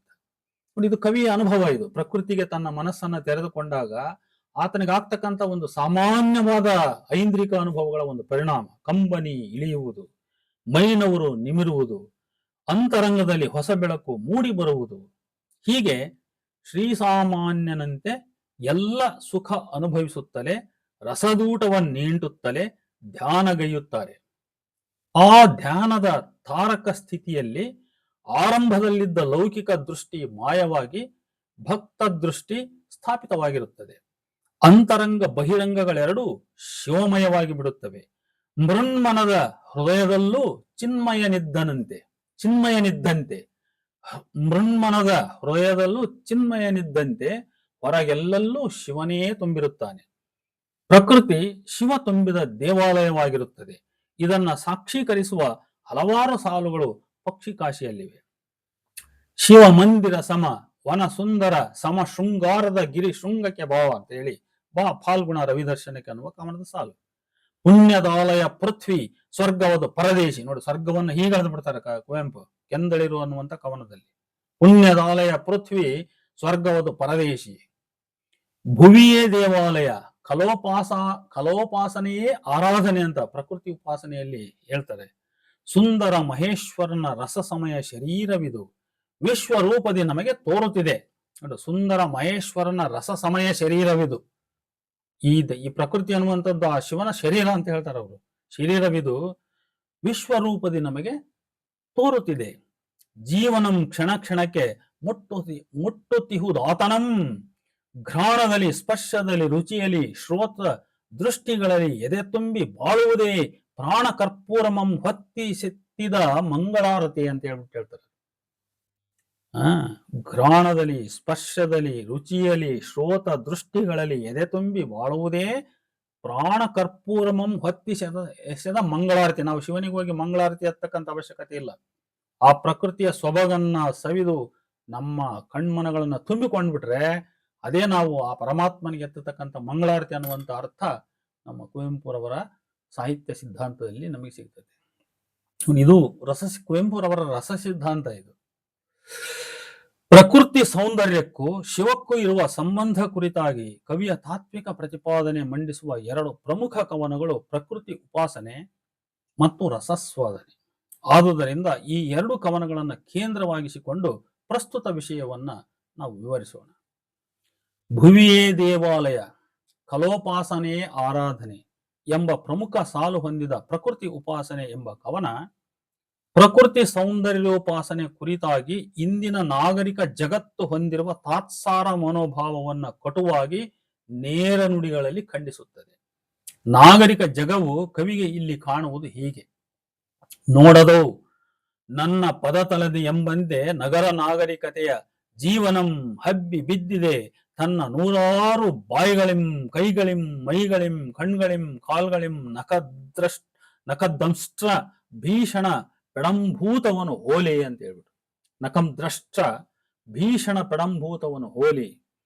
ಆ ಜಗದ ಜನರ ಕುರಿತು ಕವಿಯ ಪ್ರಶ್ನೆ ಹೇಗಿದೆ ಅಂತಂದ್ರೆ, ಯಾವ ಹೃದಯದ ಮನುಜರಿಹರಿಲ್ಲಿ ಕ್ವಶನ್ ಮಾಡ್ತಾರೆ ಅವರು, ಯಾವ ಹೃದಯದ ಮನುಜರಿಹರಿಲ್ಲಿ ನನ್ವೋಲ್ ಯಾರಾದರೆ ಉದಯವನ್ನು ನೋಡುತ್ತಿಹರೇನ್. ಯಂತ್ರ ನಾಗರಿಕತೆಯ ಜನರಿಗೆ ಈ ರೀತಿಯ ಪ್ರಶ್ನೆಯನ್ನೆತ್ತಾರೆ ಅವರು. ಯಾರು ಪ್ರಕೃತಿಯ ಬಗ್ಗೆ ಒಂದು ಅನಾಧಾರವನ್ನ ತೋರ್ತಾರೆ, ತಾತ್ಸಾರವನ್ನ ತೋರ್ತಾರೆ, ಅದ್ರ ಬಗ್ಗೆ ಒಂದು ತೀರಾ ನಿರ್ಲಿಪ್ತವಾದ ಮನೋಧರ್ಮವನ್ನು ತೋರ್ತಾರೆ, ಅವರಿಗೆ ಕುವೆಂಪು ಹಾಕ್ತಕ್ಕಂಥ ಪ್ರಶ್ನೆ ಇದು: ಯಾವ ಹೃದಯದ ಮನುಜರಿಹರಿಲ್ಲಿ ನನ್ ಓಲ್ ಯಾರಾದರೂ ಉದಯನನ್ನು ನೋಡುತ್ತಿಹರೇನ್. ನಾಗರಿಕ ಜನರೆಲ್ಲರೂ ರಸದ್ರಷ್ಟರಾಗಿ ಪ್ರಕೃತಿ ಸೌಂದರ್ಯ ರಸದೂಟವ ನೀಂಟಿ ಶಿವ ಸಾಕ್ಷಾತ್ಕಾರವ ಹೊಂದಬೇಕೆಂಬ ಹೆಜ್ಜಪಲ ಕವಿಯದು. ಅದು ಕನಸೂ ಆದೀತು ಎಂದು ಸಂದೇಹವೂ ಕೂಡ ಕವಿಗಿದೆ. ಅದೇ ಹೊತ್ತಿನಲ್ಲಿ ದುಡಿಯುವ ಜನರಿಗೆ ಅವರ ಬಡತನ ಮತ್ತು ಕೆಲಸದ ಒತ್ತಡಗಳ ಕಾರಣದಿಂದ ಪ್ರಕೃತಿ ಸೌಂದರ್ಯೋಪಾಸನೆ ಮಾಡುವುದು ಅಸಾಧ್ಯ ಎಂಬ ವಾದವನ್ನು ಕವಿ ನಿರಾಕರಿಸುತ್ತಾರೆ. ಅಶಿವ ಕೃತಿ ಕೆಟ್ಟ ಹವ್ಯಾಸಗಳಿಗಿಡುವ ಸಮಯವನ್ನ ಇದಕ್ಕಿಡುವ ಮನಸ್ಸು ಮಾಡಬೇಕೆಂದು ಕವಿ ಆಗ್ರಹಿಸುತ್ತಾರೆ. ಇಂತಹ ನಾಗರಿಕ ಜಗದಲ್ಲಿ ಪ್ರಕೃತಿ ಉಪಾಸಿಸುವ ಲಕ್ಷಕ್ಕೊಬ್ಬನಿದ್ದರೆ ಅವನಿಗೆ ನಮೋ ನಮಃ ಎನ್ನುತ್ತಾರೆ. ಪ್ರಕೃತಿ ಸೌಂದರ್ಯ ಮತ್ತು ಶಿವ ಸಂಬಂಧ ಕುರಿತ ತಾತ್ವಿಕ ಮಹತ್ವದ ಸಾಲುಗಳನ್ನ ಈ ಹಿಂದೆ ನಾವು ಉಲ್ಲೇಖಿಸಿದ್ದಾಗಿದೆ. ಅಲ್ಲಿ ವ್ಯಕ್ತವಾಗುವ ತರ್ಕವಿದು: ಸತ್ಯವೇ ಸೌಂದರ್ಯ, ಸೌಂದರ್ಯವೇ ಸತ್ಯ ಎಂಬ ಪಾಶ್ಚಾತ್ಯ ಹೇಳಿಕೆಗೆ ಭಿನ್ನವಾಗಿ ಭಾರತೀಯ ಆಧ್ಯಾತ್ಮಿಕ ಚಿಂತನಾ ಮೂಲದಿಂದ ಹೊರಡುವ ಕುವೆಂಪು ಸತ್ಯವೇ ಶಿವ, ಶಿವವೇ ಸತ್ಯ ಎಂದು ಸತ್ಯ ಶಿವಗಳೆರಡನ್ನೂ ಬೆಸೆದು ಅಷ್ಟಕ್ಕೇ ನಿಲ್ಲದೆ ಕಲಾವಿದನಾಗಿ ಇನ್ನೂ ಮುಂದೆ ಹೋಗಿ ಆ ಸತ್ಯ ಶಿವಗಳೆರಡನ್ನೂ ಸೌಂದರ್ಯದೊಂದಿಗೆ ಸಮೀಕರಿಸುತ್ತಾರೆ. ಸತ್ಯ ಶಿವಗಳೆರಡೂ ಸೌಂದರ್ಯದಲ್ಲಿ ಲೀನವಾಗಿವೆ. ಅಂದರೆ ಸೌಂದರ್ಯವು ಶಿವಸತ್ಯಗಳ ಲೌಕಿಕ ರೂಪ ಅಂತ ಅರ್ಥ. ಸೌಂದರ್ಯವು ಶಿವಸತ್ಯಗಳ ಲೌಕಿಕ ರೂಪ, ಮೂರ್ತ ರೂಪ. ಅಂತಿಮವಾಗಿ ಇದು ಪಾಶ್ಚಾತ್ಯ ವಾಣಿಯ ಸತ್ಯವನ್ನೇ ನುಡಿಯುವುದರಿಂದ ಕವಿ ಹೊಸದೇನನ್ನೂ ನಮಗೆ ಶೋಧಿಸಿದಂತೆ ಕಾಣುವುದಿಲ್ಲ. ಹೇಗೆಂದರೆ ಸತ್ಯ ಶಿವಗಳೇ ಸೌಂದರ್ಯ, ಸೌಂದರ್ಯವೇ ಸತ್ಯ ಶಿವ. ಪ್ರಕೃತಿ ಸೌಂದರ್ಯವೇ ಶಿವ ಆಗಿರುವುದರಿಂದ ಆ ಸೌಂದರ್ಯೋಪಾಸನೆಯೇ ಶಿವೋಪಾಸನೆಯಾಗುವಾಗ ಈ ಸಾಂಸ್ಥಿಕ ಧರ್ಮ ತತ್ವಗಳು ಹೇಳುವ ಶಿವೋಪಾಸನೆ ಏಕೆ? ಈ ಧರ್ಮ ತತ್ವಗಳು ಹೇಳುವ ದೇವರು, ದೇವಾಲಯ, ಪೂಜೆ, ಕಾಶಿಯಾತ್ರೆ ಎಲ್ಲವುಗಳನ್ನು ಅನರ್ಥವೆಂದು ನಿರಾಕರಿಸಿ ಬಿಡುತ್ತಾರೆ ಕವಿ. ಅಂದ್ರೆ ಈ ರೀತಿ ಸಾಂಸ್ಥಿಕ ಧರ್ಮದ ಮೇಲೆ, ಸಾಂಸ್ಥಿಕ ಧರ್ಮದ ಮೇಲೆ, ಅದರ ಕಲ್ಪನೆಗಳ ಮೇಲೆ ಒಂದು ಪ್ರಹಾರವನ್ನ ಇಲ್ಲಿ ಕುವೆಂಪು ಈ ಪಕ್ಷಿಕಾಶಿ ಕವನದಲ್ಲಿ ಮಾಡ್ತಾರೆ ಅವರು. ಯಾವ ಗುಡಿ ಮಿಗಿಲು ಈ ಭುವನ ದೇವಾಲಯಕ್ಕೆ, ಮೇಣಾವುದಾರಾಧನೆಯ ಉಪಮಾನವೀ ನಿರುಪಮ ಕಲಾ ಉಪಾಸನೆಗೆ, ಈ ಈ ಅನುಭವದೊಳಿಲ್ಲದ ಆನಂದ ಮೂರ್ತಿಯ ಪರಮಾತ್ಮ ನಿನ್ನಾವ ಪೂಜೆ ಜಪತಪಗಳಲ್ಲಿ ದೊರೆಕೊಳ್ಳುವಂ ಅಂತ ಹೇಳ್ಬಿಟ್ಟು ಪ್ರಕೃತಿ ಉಪಾಸನೆ ಕವಿಯಲ್ಲಿ ಪ್ರಶ್ನೆ ಮಾಡ್ತಾರೆ ಅವರು. ಈ ನಮ್ಮ ಸಾಂಸ್ಥಿಕ ಧರ್ಮದ ಕಲ್ಪನೆಗಳನ್ನ ಕ್ವಶನ್ ಮಾಡ್ತಾರೆ. ಈ ವಿಷಯ ಸಂಬಂಧವಾಗಿ ಕೆಂದಳಿರು ಎಂಬ ಕವನದ ಕೆಲವು ಅಂಶಗಳು ಕೂಡ ಇಲ್ಲಿ ಸ್ಮರಣೀಯವಾಗಿವೆ. ಕೆಂದಳಿರಿನಲ್ಲಿಯೇ ಅರಳುತ್ತಿರುವ ಸ್ವರ್ಗವನ್ನು ನರ್ತಿಸುವ ರಂಭೆ, ಊರ್ವಶಿ, ತಿಲೋತ್ತಮೆಯರನ್ನು ಕಾಣುವ ಕವಿ ಋಷಿ, ಬೋಧನಾಸಾರ, ವೈರಾಗಿಗಳ ಸಂಸಾರಗಳನ್ನು ಕೂಡ ಕಾಣುತ್ತಾರೆ. ಪುರಾಣ ಜಗತ್ತುಗಳ ವೈಭವವನ್ನ ಈ ನಿಸರ್ಗ ವಸ್ತುವಿನಲ್ಲಿ ದರ್ಶಿಸುವ ಕವಿ ಕೊನೆಗೆ ಹೀಗೆ ಪ್ರಶ್ನಿಸುತ್ತಾರೆ ಅವರು: ಕೋಟಿ ಮೈಲಿಗಳಾಚೆ ಕಾಶಿ ಯಾತ್ರೆಗಳೇಕೆ, ಇಲ್ಲಿಗೈತರು ಯಾತ್ರಿಕನೇ ಇದುವೇ ತರುಕಾಶಿ, ರಸತೀರ್ಥದಲ್ಲಿ ಮಿಂದವಗೆ ಭವದ ಭಯವೇಕೆ, ಪುಣ್ಯದಾಲಯ ಪೃಥ್ವಿ ಸ್ವರ್ಗವದು ಪರವೇಶಿ ಅಂತ. ಈಗ ಸ್ವರ್ಗವನ್ನ ಅಂದ್ರೆ ಪೌರಾಣಿಕ ಕಲ್ಪನೆಯ ಸ್ವರ್ಗವನ್ನ, ಸಾಂಸ್ಥಿಕ ಧರ್ಮಗಳೇನು ಕಟ್ಟಿಕೊಟ್ಟಿದಾವಲ್ಲ ಆ ಸ್ವರ್ಗವನ್ನ ಅವ್ರು ನಿರಾಕರಿಸ್ಬಿಡ್ತಾರೆ. ಅದೇ ರೀತಿ ಕಾಶಿ ಯಾತ್ರೆ ಇಂಥವೆಲ್ಲ ನಿರಾಕರಿಸ್ಬಿಡ್ತಾರೆ. ನೋಡಿ, ಈ ರೀತಿ ಒಂದು ರೀತಿಯಲ್ಲಿ ಶರಣರ ದರ್ಶನ ಕೂಡ ಇಲ್ಲೇ ಬಂದು ಬಿಡ್ತದೆ. ವಚನಕಾರರ ದರ್ಶನವೂ ಕೂಡ ಅವರು ಕೂಡ ಪವಿತ್ರ ಪುಣ್ಯಕ್ಷೇತ್ರ ತೀರ್ಥಯಾತ್ರೆಗಳನ್ನು ಭಕ್ತರಿಗೆ ನಿಷೇಧಿಸ್ಬಿಡ್ತಾರೆ. ಅವರು ಇನ್ನು ಇಷ್ಟಲಿಂಗ ಅಷ್ಟೇ ಸಾಕು, ಅದರಲ್ಲಿಯೇ ನೀನು ತಾದಾತ್ಮವನ್ನು ಕಾಣು ಅಂತ ಹೇಳ್ತಾರೆ. ಹೀಗೆ ಈ ಪೃಥ್ವಿ ಎಂಬ ಪುಣ್ಯದಾಲಯ ಮತ್ತು ಇಲ್ಲಿ ಸೊಬಗಿನ ಉತ್ಪತ್ತಿಯಾಗುವ ನವರಸ ತೀರ್ಥಗಳ ಮುಂದೆ ಕಾಶಿ, ರಾಮೇಶ್ವರ ಮತ್ತವುಗಳ ಜಲತೀರ್ಥಗಳ ಮಹತ್ವವನ್ನು ನಿರಾಕರಿಸಿ ಬಿಡುತ್ತಾರೆ. ಹಾಗೆಯೇ ಮಿಥ್ ಸೃಷ್ಟಿಗಳಾದ ಸ್ವರ್ಗ, ಇಂದ್ರ ಇತ್ಯಾದಿಗಳು ಇಲ್ಲಿ ತಿರಸ್ಕೃತವಾಗುತ್ತವೆ. ಕವಿಯ ಈ ತಾತ್ವಿಕಾಂಶವೇ ಭೌತಿಕವಾದಿ ಓದುಗರಿಗೆ ಆಪ್ತವಾಗುತ್ತದೆ. ಅವರ ಅವೈಜ್ಞಾನಿಕ ನೆಲೆಯ ಶಿವತತ್ವವನ್ನು ಟೀಕಿಸುತ್ತಲೇ ಅವರ ಇಹಲೋಕ ಪರವಾದ ನಿಲುವನ್ನು ನಾವು ಮೆಚ್ಚಬೇಕಂದ್ರೆ, ಕುವೆಂಪುರವರು ಲೌಕಿಕ ಪರವಾದ ವಕಾಲತ್ತು ಮಾಡಿದ್ರು ಕೂಡ ಆ ಶಿವತತ್ವವನ್ನು ಒಪ್ಪಿಕೊಳ್ಳುವುದರಲ್ಲಿ ಅವರ ಅವೈಜ್ಞಾನಿಕ ದೃಷ್ಟಿ ಇದ್ದೇ ಇದೆ ಅನ್ನೋದು ಆ ಎಚ್ಚರ ನಮಗಿರಬೇಕು. ಈ ಹಿಂದೆ ಹೇಳಿದಂತೆ ಪ್ರಕೃತಿ ಬಗೆಗಿನ ಕವಿ ಮನೋಧರ್ಮವನ್ನು ಅಭಿವ್ಯಕ್ತಿಸುವ ಇನ್ನೊಂದು ಮುಖ್ಯ ಕವನ ರಸಾನುಭೂತಿ. ಇದನ್ನೊಂದಿಷ್ಟು ನಾವು ಇಲ್ಲಿ ವಿವರವಾಗಿ ನೋಡಬಹುದು. ಬೆಳಗಿನ ಜಾವದ ಆಕಾಶ ವೀಕ್ಷಣೆಯ ಅನುಭವವಾಧಾರಿತ ಕವನ ಇದು. ನಭೋಮಂಡಲದಿ ಕಂಗೊಳಿಸುವ ನಕ್ಷತ್ರಗಳ ತೇಜೋ ಕಿರಣಗಳನ್ನು, ಅವುಗಳ ಪ್ರಜ್ವಲತೆಯನ್ನು, ಮಹಾಕಾವ್ಯಗಳಲ್ಲಿ ಕಾಣಬರುವಂತಹ ಅಸಾಧಾರಣ ಕ್ಷತ್ರಿಯ ವೀರರ ಬಾಣಗಳಿಗೆ ಹೋಲಿಸುವಲ್ಲಿ ಮತ್ತೆ ಪುರಾಣ ಮಹಾಕಾವ್ಯ ಪ್ರತಿಮೆ ಹಾಜರು. ಮೃಗ ವ್ಯಾಧನುಂ ಕಿರಣ ಸೂಜಿಯ ಬಾಣಗಳ ಪರಂಪರೆ ಹೆಚ್ಚು. ಸಪ್ತರ್ಷಿ ಮಂಡಲಂ ಸ್ವಾತಿ ಚಿತ್ರೆಯರೊಡನೆ ಗಗನ ಮಧ್ಯದಿ ನಿಂದು ರಂಜಿಸಿದೆ. ಪ್ರಕೃತಿ ಉಪಾಸನೆ ಕವನಕ್ಕಿಂತ ಹೆಚ್ಚು ಶಾಬ್ದಿಕ ಕ್ಲಿಷ್ಟತೆ ಹೊಂದಿರುವ ಈ ಕವನ ಆ ಕಾರಣದಿಂದಾಗಿ ಓದುಗನಿಗೆ ಕವಿ ಅನುಭವಗಳನ್ನ ಸರಳವಾಗಿ ಹೃತ್ಗಮ್ಯವಾಗಿಸುವುದಿಲ್ಲ. ಆದರೆ ಶಾಬ್ದಿಕ ಕ್ಲಿಷ್ಟತೆ ಬಗೆಹರಿಸಿಕೊಂಡು ಓದಿದಾಗ ಕವಿ ಅನುಭವಗಳು ಹೆಚ್ಚು ಉತ್ಕಟವಾಗಿ ಸಂವೇದ್ಯವಾಗುತ್ತವೆ. ಕಾರಣ ಯಥಾವತ್ ಚಿತ್ರಣವಿದೆ ಇಲ್ಲಿ. ಕೊನೆಯ 2 ಚರಣಗಳು ಪ್ರಕೃತಿ ಶಿವ ಸಂಬಂಧ ಕುರಿತ ಕವಿಯ ತಾತ್ವಿಕ ನಿಲುವನ್ನು ಹೊಂದಿವೆ. ಈ ಕಾರಣದಿಂದಾಗಿ ಪ್ರಕೃತಿ ಉಪಾಸನೆಯಷ್ಟೇ ತಾತ್ವಿಕ ಮಹತ್ವ ಹೊಂದಿದ ಈ ಕವನ ಅದರಂತೆ ವಾಚ್ಯವಾದುದಲ್ಲ. ಕಾವ್ಯ ಬಂಧದ ಕಟ್ಟನ್ನ ಸಡಿಲಿಸಿಕೊಂಡಿಲ್ಲ. ತಾತ್ವಿಕ ಮಹತ್ವ ಹೊಂದಿದ ಚರಣವಿಲ್ಲಿದೆ ನೋಡಿ. ನೋಡುತಿಹ ನೋಟದೊಳೆ ಅದೋ ಆ ದಿಗಂತದೆಡೆ ಪೂರ್ವ ದಿಕ್ಕುರಿಯುತ್ತಿದೆ. ಸ್ಥೂಲ ಜಡವೆಲ್ಲ ಧ್ಯಾನ ದೃಷ್ಟಿಗೆ ಭಾವ ವಿನ್ಯಾಸದಂದದಲ್ಲಿ ವೇದ್ಯವಾಗುತ್ತಿದೆ. ಕವಿ ದರ್ಶನಕ್ಕೆ ಜಡವಿಲ್ಲ, ಜಡವೆಂಬುದೆಲ್ಲ ಚೇತನದ ನಟನೆಯ ಲೀಲೆ. ರಸವಲ್ಲದಿನ್ನಿಲ್ಲ ವಿಶ್ವದಲ್ಲಿ. ಮಾನವನ ಮೇಣಿತ ಜೀವಿಗಳ ಮನಕ್ಕೆ ಮೇಣನುಭವಕ್ಕೆ ಕಲ್ಲಾಗಿ, ಮಣ್ಣಾಗಿ, ನೀರು ಗಾಳಿಗಳಾಗಿ, ಬೆಳಕು ಬೆಂಕಿಗಳಾಗಿ, ನಭವಾಗಿ, ಗಿರಿಯಾಗಿ, ಗ್ರಹತಾರೆ, ಶಶಿ ಸೂರ್ಯ ನೀಹಾರಿಕೆಗಳಾಗಿ, ಕಾಲ ದೇಶಗಳಂದು ಮರಿಯಾಗಿ, ನಿರಿಯಾಗಿ, ಹೊನಲಾಗಿ, ಹೊರಗಾಗಿ ತೋರುವಿ ವಿಶ್ವಕ್ಕೆ ತಳಹದಿಯದೊಂದೇ ಚೈತನ್ಯ. ಅದು ರಸದೃಷ್ಟಿ ಸಂವೇದ್ಯ. ರಸ ಋಷಿಯ ಪ್ರತಿಭಾ ಸಮಾಧಿಗದು ಪ್ರತ್ಯಕ್ಷ. ಆ ರಸ ಸಮಾಧಿಯಲ್ಲಿ ಲಯನಾಗಿ ಕವಿ ಸಚ್ಚಿದಾನಂದ ಮಡುವಿನಲ್ಲಿ ಮುಳುಗಿ ಕರಗುವನು. ಬಾಳೆಲ್ಲ ನಾಲಗೆಯಾಗಿ. ಕಾವ್ಯರತಿ ಸುಂದರಿಯೇ, ಪ್ರತಿಭಾ ತಪಸ್ವಿನಿಯೇ, ವಿಶ್ವ ಸಂಮೋಹಿನಿಯೇ, ಶೃಂಗಾರ ಮಂದಿರೆಯೇ, ನಿನ್ನ ಮಿಂಚಪ್ಪುಗೆಗೆ ಕಗ್ಗಲ್ಲು ರಸದ ಕಿಡಿ ಜಡವೆಲ್ಲ ಚೈತನ್ಯದಗ್ನಿ ನದಿ ತವ ಕೃಪೆಗೆ ಶರಣು ಕವಿದರ್ಶನಂ. ಹೇ ದೇವ ಭೋಗಿನಿಯೇ, ನಿನ್ನ ಚುಂಬನ ರಸದ ಪಾನದಿ ಕವಿಯೇ ಯೋಗಿ ಅಂತ ಹೇಳ್ಬಿಡ್ತಾರೆ ಕೊನೆಗೆ. ಹೀಗೆ ಚೈತನ್ಯ ಪ್ರಕೃತಿ ಸೌಂದರ್ಯದ ಸಂಬಂಧವನ್ನು ರಸಪೂರ್ಣವಾಗಿ ಚಿತ್ರಿಸಿದ್ದಾರೆ ಕವಿ ಪಕ್ಷಿಕಾಶಿಯಲ್ಲಿ. ವಿಶ್ವ ಸೃಷ್ಟಿ ಮತ್ತು ಪರಬ್ರಹ್ಮ ಹಾಗೂ ಪ್ರಕೃತಿಯ ಸಂಬಂಧ ಕುರಿತು ವೇದಾಂತಿಗಳು ತಾಳಿರುವ ದೃಷ್ಟಿಗೆ ಬಹಳ ಹತ್ತಿರವಾದ ಆದರೆ ಮತ್ತೆ ಭಿನ್ನವಾದ ನಿಲುವು ಈ ಕವನದಲ್ಲೂ ಇದೆ. ಜಡವೆಂಬುದೆಲ್ಲ ಚೇತನದ ನಟನೆಯ ಲೀಲೆ. ಈ ಸಾಲು ಇಲ್ಲಿ ಗಮನಾರ್ಹ. ಈ ಗೋಚರ ಜಗತ್ತು ಪರಬ್ರಹ್ಮದ ಮಾಯಾ ಸ್ವರೂಪ. ಈ ಅವಾಸ್ತವ ಮಾಯೆಗೆ ಆಧಾರವಾದುದು ಪರಮಸತ್ಯವಾದ ಆ ಪರಬ್ರಹ್ಮ. ಆ ಪರಬ್ರಹ್ಮದ ಜ್ಞಾನವನ್ನು ಹೊಂದುವುದೇ ಮುಕ್ತಿ. ಇದು ಜ್ಞಾನಮಾರ್ಗಿ ವೇದಾಂತದ ಚಿಂತನೆ. ಇದು ಕುವೆಂಪು ದೃಷ್ಟಿಯಲ್ಲಿ ಈ ಜಡ ಜಗತ್ತು ಆ ಚೇತನದ ನಟನೆಯ ಲೀಲೆ. ಆದರೆ ಈ ಜಗತ್ತು ಕವಿಗೆ ಅವಾಸ್ತವ ಅಲ್ಲ, ವಾಸ್ತವ. ಏಕೆಂದರೆ ಈ ವಾಸ್ತವ ಜಗತ್ತಿನ ಸೌಂದರ್ಯದ ರಸಾನುಭವದ ಮೂಲಕವೇ ಇದಕ್ಕೆ ಆಧಾರವಾದ ಆ ಚೈತನ್ಯದ ಅನುಭವವಾಗುತ್ತದೆ. ಆದರೆ ವೇದಾಂತಿಗಳ ದೃಷ್ಟಿಯಲ್ಲಿ ಪರಬ್ರಹ್ಮದ ಅರಿವಿಗೆ ವೇದೋಪನಿಷತ್ತುಗಳ ಅಧ್ಯಯನ ಅವಶ್ಯಕ. ಅಲ್ಲಿ ಅವರು ಮಾಯೆಯನ್ನು ಅವಲಂಬಿಸಿ ಪರಮ ಚೈತನ್ಯವನ್ನ ತಿಳ್ಕೊಳ್ಳೋ ಪ್ರಶ್ನೆ ಅಲ್ಲಿ ಬರಲ್ಲ.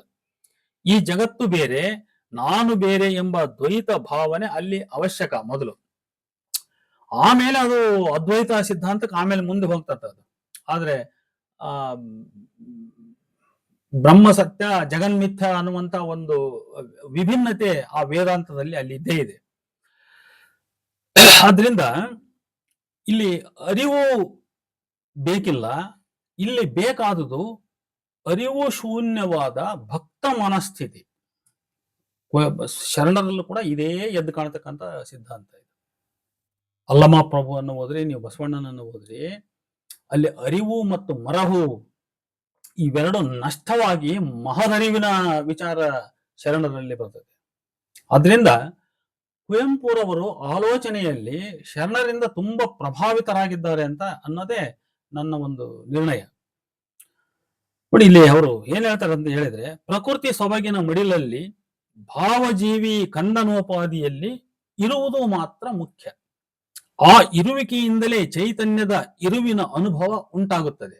ಅಂದ್ರೆ ಅರಿವಾಸೆ ಅರಿವನ್ನ ಲಯ ಮಾಡಿಕೊಂಡು ಕೇವಲ ಇರಬೇಕು, ಬಹಳ ಮುಗ್ಧ ಭಾವದಿಂದ ಇರಬೇಕಂತ. ಆದ್ರಿಂದ ಇಲ್ಲಿ ಆ ಇರುವಿಕೆಯಿಂದಲೇ ಚೈತನ್ಯದ ಇರುವಿನ ಅನುಭವ ನಮಗೆ ಉಂಟಾಗುತ್ತದೆ. ಈ ಅನುಭವ ಮಿಸ್ಟಿಕಲ್, ಪರಬ್ರಹ್ಮನ ಅನುಭವದಂತೆಯೇ. ಇನ್ನು ಪುರಾಣ ಕಲ್ಪನೆಗಳನ್ನ ಅವರು ಹೆಂಗ ಪ್ರಶ್ನೆ ಮಾಡ್ತಾರೆ ಅಂತ ನಾವು ಒಂದಿಷ್ಟು ಗಮನಿಸಬಹುದು. ರಸತೀರ್ಥದ ಮುಂದೆ ಕಾಶಿ ತೀರ್ಥವನ್ನ ಗೌಣವಾಗಿ ಕಾಣುವ ಪಕ್ಷಿ ಕಾಶಿಯ ಕವಿ ಪಕ್ಷಿ ಕಾಶಿಯ ಪ್ರಜ್ವಲತೆಯನ್ನ ವಿವರಿಸುವಾಗಲೆಲ್ಲ ಪುರಾಣ ಕಲ್ಪನೆಗಳಾದ ಸ್ವರ್ಗ, ಇಂದ್ರ, ರಂಭೆ, ಊರ್ವಶಿ ಮುಂತಾಗಿ ವೇದ ಮಹಾಕಾವ್ಯ ಪುರಾಣ ಮೂಲದ ಋಷಿ ಕಲ್ಪನೆಗಳ ಮೊರೆ ಹೋಗುತ್ತಾರೆ. ಏಕೆ ಎಂಬ ಪ್ರಶ್ನೆಗೆ ವಿಮರ್ಶೆ ಉತ್ತರಿಸಬೇಕು. ಮೊದಲಿಗೆ ಅಂಥ ಕಲ್ಪನೆಗಳನ್ನ ಕಟ್ಟಿಕೊಂಡ ಕೆಲ ಸಾಲುಗಳನ್ನ ನಾವು ನೋಡಬಹುದು. ನಭವೋ ನೀಲವಿತಾನವ ಹೋಲಿದೆ, ಅಲ್ಲಲ್ಲಿಯೇ ಮುಗಿಲಿನ ಪಟ ತೇಲಿದೆ, ವೈಕುಂಠವಿದೆ ನಿಸರ್ಗದಲ್ಲಿ ಅಂತ ಹೇಳ್ತಾರೆ ಅವರು. ಇಂತಹ ಸುಂದರ ಪ್ರಾತಃ ಕಾಲ ಕವನದಲ್ಲಿ ಸೂರ್ಯೋದಯ ಕಾಲದ ಹಸುರ ಮೇಲಿನ ಹಿಮಮಣಿ ದೃಶ್ಯವನ್ನ ಕಂಡು ಅದರ ಕುರಿತು ಹೀಗೆ ಹೇಳ್ತಾರೆ ಅವರು. ಸಗ್ಗದ ಸಿರಿಯೇ ನೆಲಕ್ಕೆ ಬಿದ್ದು ಹುಡಿ ಹುಡಿ ಹುಡಿಯಾಗಿದೆ ಅಂತ ಹೇಳ್ತಾರೆ ಅವರು. ನೋಡು, ಸಗ್ಗದ ಸಿರಿಯೇ ನೆಲಕ್ಕೆ ಬಿದ್ದು ಹುಡಿ ಹುಡಿ ಹುಡಿಯಾಗಿದೆ. ಶ್ಯಾಮಲ ತೈಲದಿ ಹೊನ್ನಿನ ಬತ್ತಿ ಅಂತ ಹೇಳ್ತಾರೆ. ಇಂದ್ರ ದಿಗಂತದಿ ದೂರಾದ್ದೂರಂ ಪ್ರಾಥ ಸ್ವರ್ಗದ ಸ್ವರ್ಣ ದ್ವಾರಂ ನೋಡದು ತೆರೆಯುತ್ತಿದೆ ಅಂತ ಮತ್ತೆ ಬರೀತಾರೆ. ಪೊಂಗುಳಿ ಅಥವಾ ಮಳೆ ಕೋಗಿಲೆ ಎಂಬ ಕವನದಲ್ಲಿ ಹಾಡುವ ಕೋಗಿಲೆಯನ್ನ ಪಕ್ಷಿ ದೈವ ಎನ್ನುವ ಕವಿ ಅದರ ಕೂಗು ಕುರಿತು ನಿನ್ನ ಉಲಿಹು ಸಗ್ಗದ ಕರೆ ಆಲಿಸುತ್ತಿದೆ ನಮ್ಮಿ ಧರೆ ಅಂತ ಬರೀತಾರೆ ಅವರು. ಆ ಕೋಗಿಲೆಯನ್ನ ಕುರಿತು ನಿನ್ನ ಉಲಿಹು ಸಗ್ಗದ ಕರೆ, ಸ್ವರ್ಗದ ಕರೆ ಅಂತ ಹೇಳ್ತಾರೆ ಅವರು. ಆಲಿಸುತ್ತಿದೆ ನಮ್ಮಿ ಧರೆ ಅಂತ ಹೇಳ್ತಾರೆ. ಇನ್ನು ಯುಗಾದಿ ಕವನದಲ್ಲಿ ಸುರಲೋಕದ ಸುರ ನದಿಯಲ್ಲಿ ಮಿಂದು ಸುರಲೋಕದ ಸಂಪದವನ್ನು ತಂದು ನವ ಸಂವತ್ಸರ ಭೂಮಿಗೆ ಬಂದು ಕರೆಯುತ್ತಿದೆ ನಮ್ಮನು ಇಂದು ಅಂತ ಹೇಳ್ತಾರೆ. ಇನ್ನು ಕೆಂದಳಿರು ಕವನದಲ್ಲಿ ಕೆಲವು ಸಾಲುಗಳಿವೆ. ಸ್ವರ್ಗ ಹೊರಳುತ್ತಿದೆ ಆ ಮರದ ಮೈ ಸಿರಿಯಲ್ಲಿ, ಊರ್ವಶಿ ತಿಲೋತ್ತಮೆಯರೆಲ್ಲ ನರ್ತಿಪರಲ್ಲಿ ಆ ಮರದ ಕೆಂದಳಿರಿ ನಿಂದ್ರನಾಸ್ಥಾನದಲ್ಲಿ ಅಂತ ಹೇಳ್ತಾರೆ ಅವರು. ಆ ಮರದ ಕೆಂದಳಿರಿ ನಿಂದ್ರನಾಸ್ಥಾನದಲ್ಲಿ.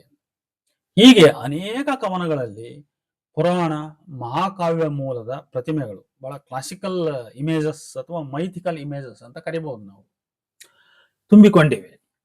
ಪ್ರಕೃತಿ ಸೊಬಗನ್ನು ಸಾಮಾನ್ಯನಂತೆ ಅನುಭವಿಸಿ ಆನಂದಿಸಿ ತಾಪಸಿಯಂತೆ ಧ್ಯಾನಿಸಿ ಕವಿ ಪ್ರತಿಭೆಯಿಂದ ಆ ಅನುಭವಗಳಿಗೆ ಕಲಾಭಿವ್ಯಕ್ತಿ ನೀಡುವಲ್ಲಿ ಕುವೆಂಪುರವರ ಮನವು ಪ್ರತಿಭೆಯ ಹೋಮಾಗ್ನಿಯ ಮೇಲೆ ಉರಿದೆದ್ದು ಪುರಾಣ ಪ್ರತಿಮೆಗಳ ಮೂಲಕ, ಅಂದರೆ ಇಂದ್ರ, ಸ್ವರ್ಗ, ಸುರಲೋಕ, ರಂಭೆ, ಊರ್ವಶಿ, ಯಜ್ಞ, ಯಾಗ, ಶ್ಯಾಮಲ ಇತ್ಯಾದಿ ಇಮೇಜ್ಗಳ ಮೂಲಕ ತಾನು ಕಂಡರಿವ ಶಿವ ಪ್ರಕೃತಿ ಸಂಬಂಧವನ್ನು ಪವಿತ್ರೀಕರಿಸುತ್ತಾರೆ. ಆದರೆ ಆ ಮಿತ್ ತಥ್ಯವಾದುದಲ್ಲ, ಮೂಲವಾದುದಲ್ಲ. ತಥ್ಯಕ್ಕಿಂತ ಮಿತ್ತನ್ನ ಮಿಗಿಲಾಗಿಸುವುದು ಕವಿಯ ಉದ್ದೇಶವಾಗಿಲ್ಲವೆಂದು ತೋರುತ್ತದೆ. ವೇದ, ಪುರಾಣ, ಮಹಾಕಾವ್ಯ ಮೊದಲಾದ ಕ್ಲಾಸಿಕ್ ಸಾಹಿತ್ಯ ಪ್ರಿಯ ಭಾರತೀಯ ಮನಸ್ಸುಗಳಿಗೆ ಪ್ರಿಯವಾದ ಮತ್ತು ಪರಿಣಾಮಕಾರಿಯಾಗಿ ಸಂವಹನಿಸುವ ಚಿತ್ರಗಳ ಮೂಲಕವೇ, ಭಾಷೆಯ ಮೂಲಕವೇ ಈ ತಥ್ಯ ಜಗತ್ತಿನ ಮಹತ್ತನ್ನು ವರ್ಣಿಸಿ ಆ ಮನಸ್ಸುಗಳನ್ನು ಪ್ರಭಾವಿಸಿ ಆ ಮಿತ್ನ ಭ್ರಮೆಗಳಿಂದ ಅವುಗಳನ್ನು ಅಗಲಿಸಿ ತಥ್ಯದ ಕಡೆಗೆ ತಿರುಗಿಸುವುದು, ಕಾಲ್ಪನಿಕ ಸ್ವರ್ಗಲೋಕದ ಸುಖದ ಹುಚ್ಚು ಬಿಟ್ಟು ನಿಜವಾದ ಈ ಜಗದ ಸುಖವ ಮೆಚ್ಚುವಂತೆ ಮಾಡುವುದು ಇಲ್ಲಿ ಕವಿಯ ಉದ್ದೇಶ. ಅದರಿಂದ ಕವಿ ಲೌಕಿಕವಾದ ವಾಸ್ತವವಾದ ಅನುಭವಗಳ ಕಡೆಗೆ ಈ ಪುರಾಣ ಪ್ರಿಯ ಮನಸ್ಸುಗಳನ್ನ ಸೆಳೆಯುವಂತ ಪ್ರಯತ್ನವನ್ನ ಇಲ್ಲಿ ಮಾಡ್ತಾ ಇದ್ದಾರೆ.